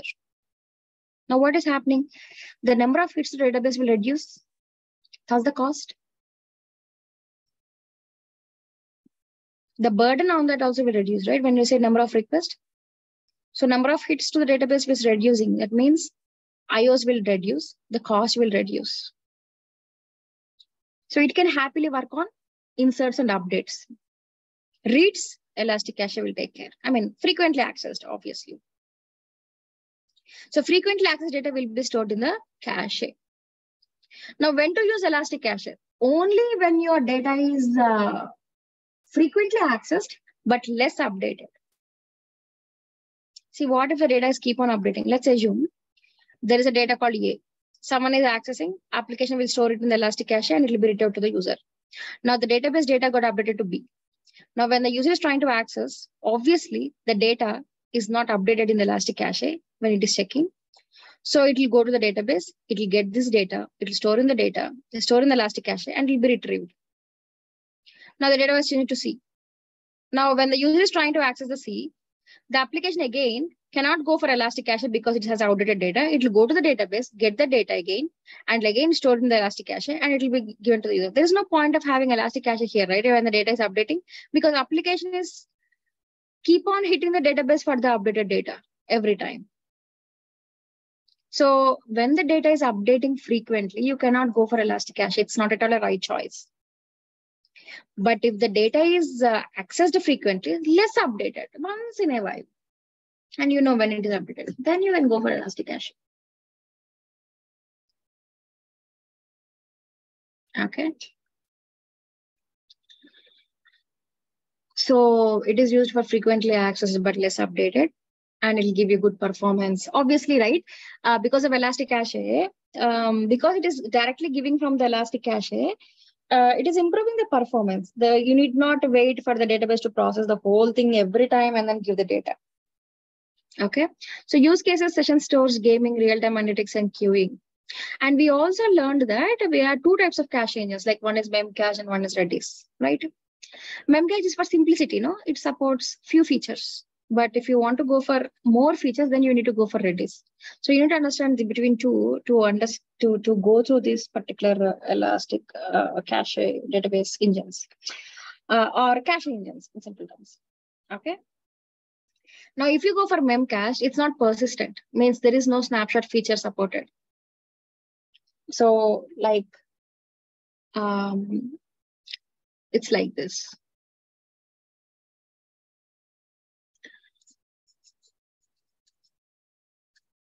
So let's assume it's a Memcached one. So application is talking to the Memcached, it's talking to the database, just explain, right? Now it's a Memcached one. Now it will create nodes. Nodes are just the EC2 instances, okay? Nodes will store the data, the caching data. Now, if a node fails, there is no way where we can get it back. Again, the application need to get it from the database and store it here. So it's not persistent. If a node fails, the cache data is lost. It doesn't support snapshot feature. It doesn't support multi-AZ. Okay, but however, we can reduce that failure by keeping this instance in different availability zones. So 1A, 1B, 1C, 1D. Now, AZ failure will not impact the whole nodes. That we can do it just to minimize the impact. So for simple applications, we can go for Memcached. Cache contents of a database, cache data from dynamically generated web pages. We can go for Red Hat. Sorry. We can go for Redis, Elastic Cache for Redis. If you are looking for some sort of persistent storage where it supports a snapshot feature, means if a node fails, you can retrieve it from the backup. In fact, you can take a snapshot and you create a new Redis cluster in a different region also by copying it. And Redis supports master-slave replication. So you will have a cluster, master, slaves. So it will take the request from application.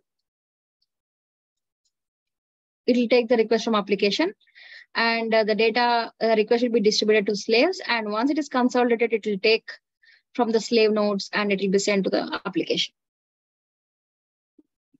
Okay. And this cluster backup will be stored in an S3. Okay, when you take a backup, you don't create your S3 bucket. AWS will be taking care of this. It stores in the S3. Like EBS snapshot stores in S3. Even Redis snapshot will store in S3. Will be managed by AWS. Okay, so that's about the Elastic Cache. So it's a caching. Suppose two database engines, two cache engines. One is Redis, another one is Memcached. Next, we have Redshift, the final one.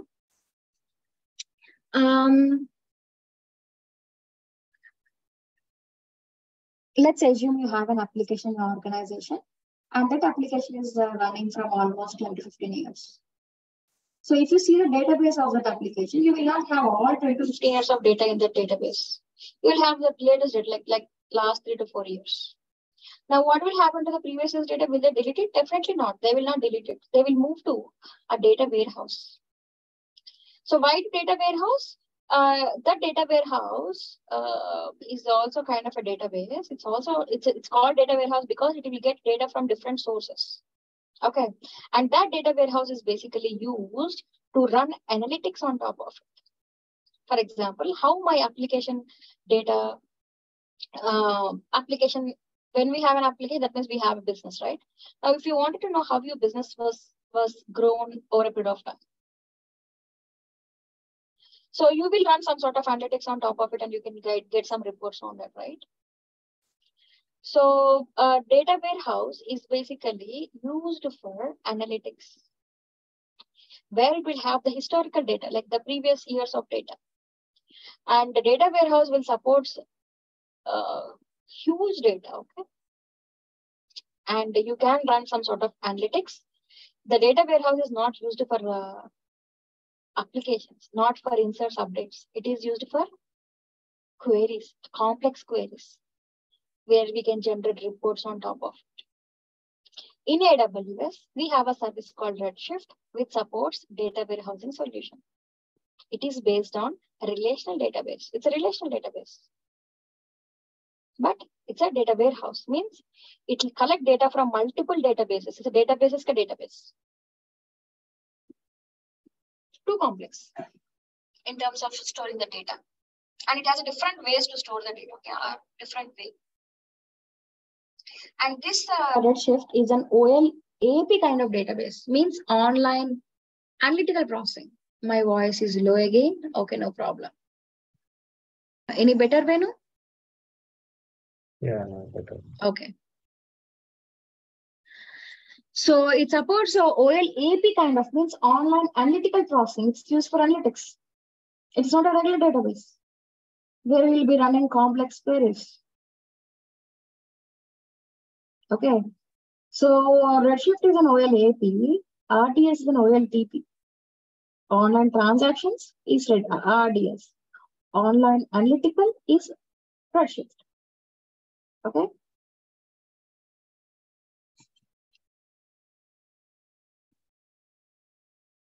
Now, 1 second, please. Yeah. Now coming to the features of it, see how it is managing the performance, even if it is having huge data.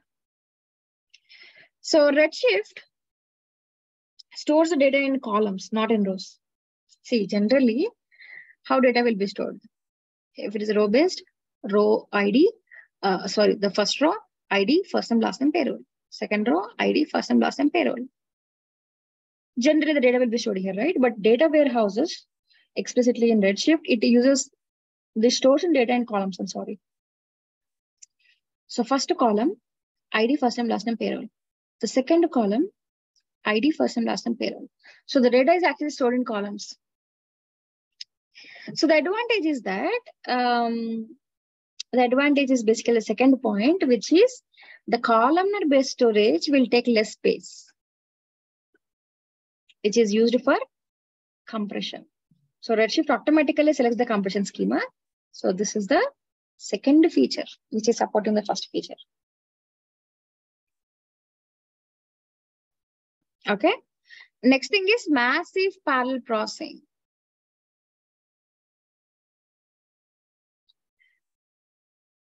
So here also you have a master node, compute node. Redshift like it's a cluster. Okay. So it will parallelly process the data to all the nodes and it will get the data to respond to the queries. Okay. So massive parallel processing is another feature. It's in Redshift, which help us to give the or get the good performance or faster performance compared to traditional databases. So columnar data storage, advanced compression, and massive parallel processing. So these are the 3 points which you need to understand or remember at least. Okay, for the exam view.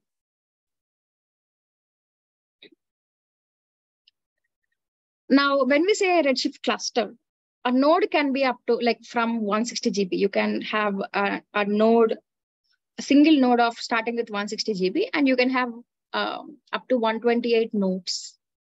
Okay. And as I said, we'll have a leader node and compute node. Okay. And you can have up to 128 compute nodes and you will have a leader node, completely 129 nodes. Okay. One single node can be, minimum size is 160 GB. Okay. I don't know the maximum one, but you can start with 160 GB. Okay. Now coming to the backup retention, it's exactly very much similar as RDS. Whenever you're deleting the backups, it asks for a snapshot. Like when you delete an RDS, it asks for a snapshot, right? The same way, when you're deleting the Redshift, it asks for snapshot, where you can disable it or enable it whenever you want to, if you want to keep a backup. Okay. And it also has automated snapshots. Automatically, it creates a snapshots. So if you are going for automated snapshot, you can define from 0 to 35 days, same as RDS. But default is 7 days in RDS. Here it is 24 hours only, means 1 day. Default, the snapshot will be there for 1 day. But you can go for 35 days. Okay. If you don't want to create any automated snapshot, you can keep the retention period as 0 If you want to delete the snapshot, if you want to delete the cluster, it'll ask to create a final snapshot. It's a manual one. So obviously, if you wanted to, you need to enable it. Otherwise, you need to disable it. Okay.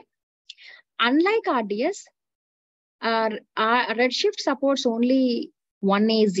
No multi-AZ option is supported yet, as far as I know. Okay. And the mechanism in Redshift is, Redshift can heal itself. Let me explain, okay? Let's assume I have completely four nodes, leader node and compute nodes, and a part of a node is not working or a node failed. Okay. So Redshift will automatically restore from the backup. Okay. Now, while it is healing itself or repairing itself, if you are querying this Redshift, it will pause here. It will create a queue and you will have all the queries here, and it will not process the queries. So it will wait for all the repair to happen, okay, to restore the node completely, and then it will process all the queries and it will give the output. Okay, so Redshift has a mechanism where it can restore automatically if a node fails. That's a beauty. Okay, so that's about the databases. Any questions, please?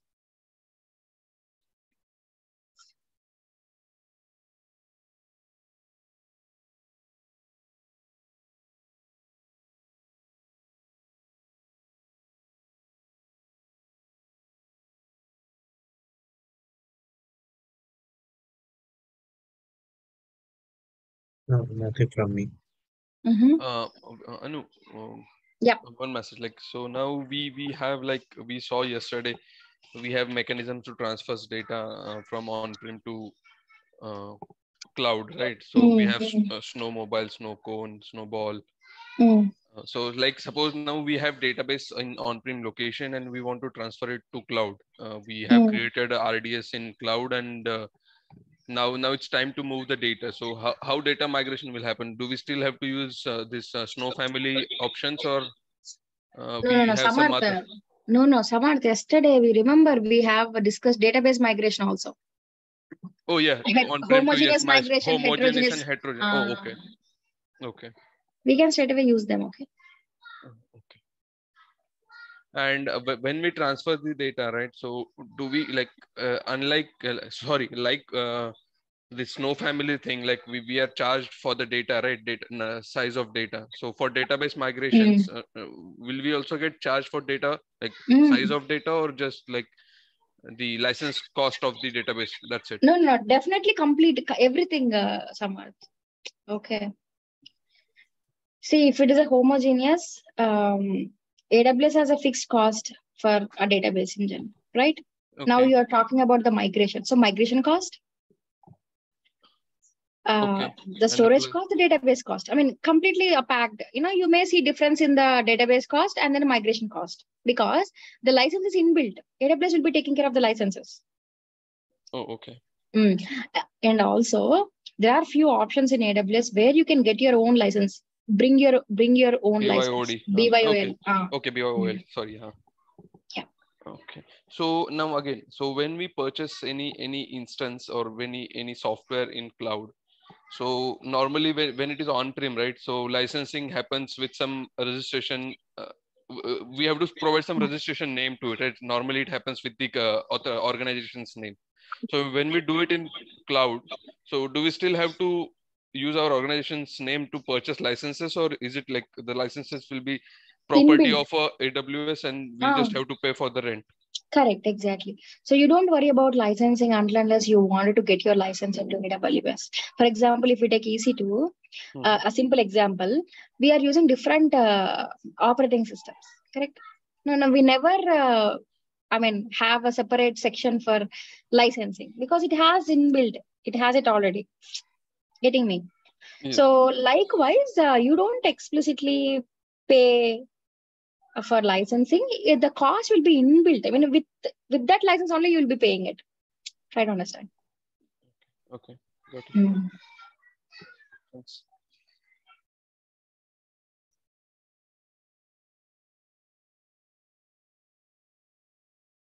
So it's like a package. Okay. The storage cost, the license cost, everything will be like a package, and you will have a cost, everything included. I mean, when I say built in, like included. Okay. Okay.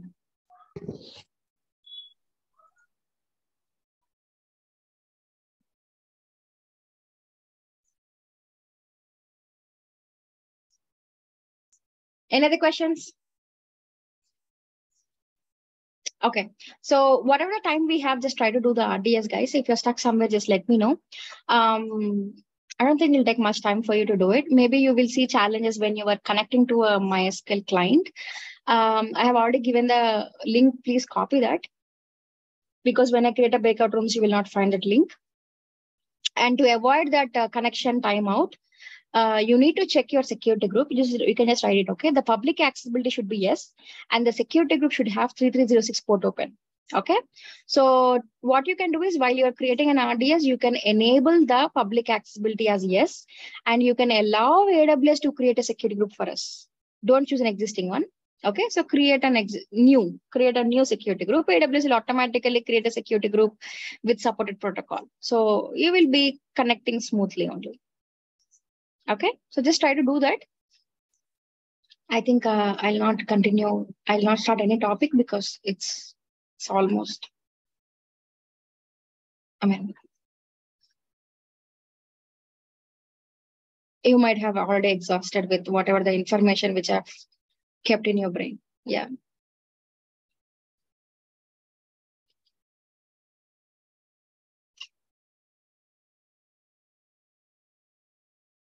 So I'm just opening the rooms.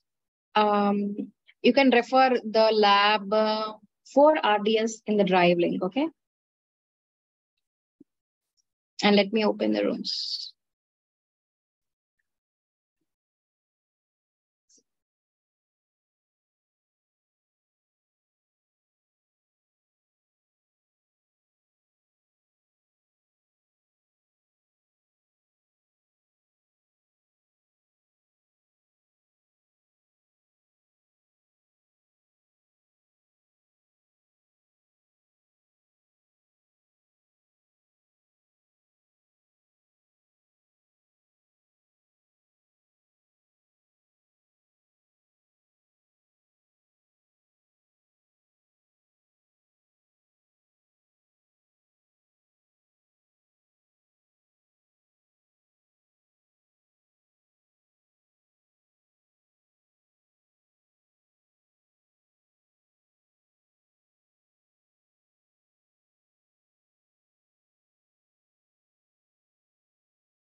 Hi, Yogendra, you're done with the hands-on?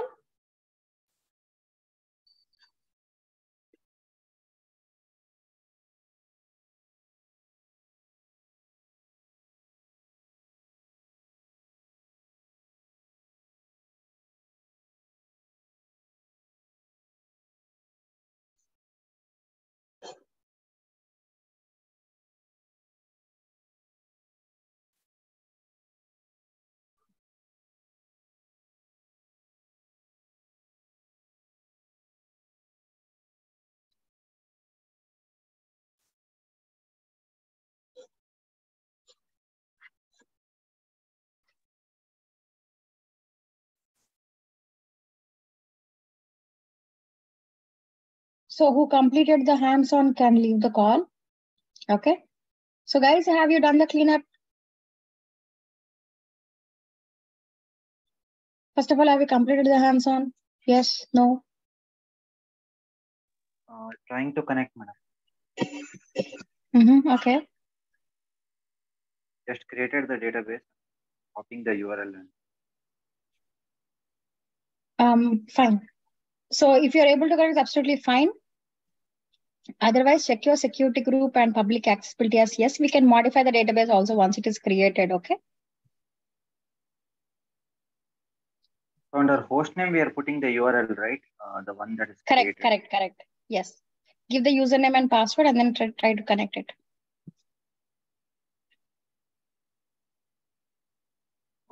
So shall I just close the call? Priya, you're done now? Yeah. Not yet announced. Still I'm working. Yeah, maybe I should be completing today. Maybe next week if I have couldn't make it, I will let you know. If I have any questions. Yeah, fine. So you can just let me know. You have my WhatsApp number. You can just message me also if you're stuck in any particular step. I can help you. Okay. Okay. Like I'm doing it, I can help you when you're doing hands-on during the week. Okay. Chalo guys. Bye bye. Sure. See you next week. Yep. Have a great week ahead.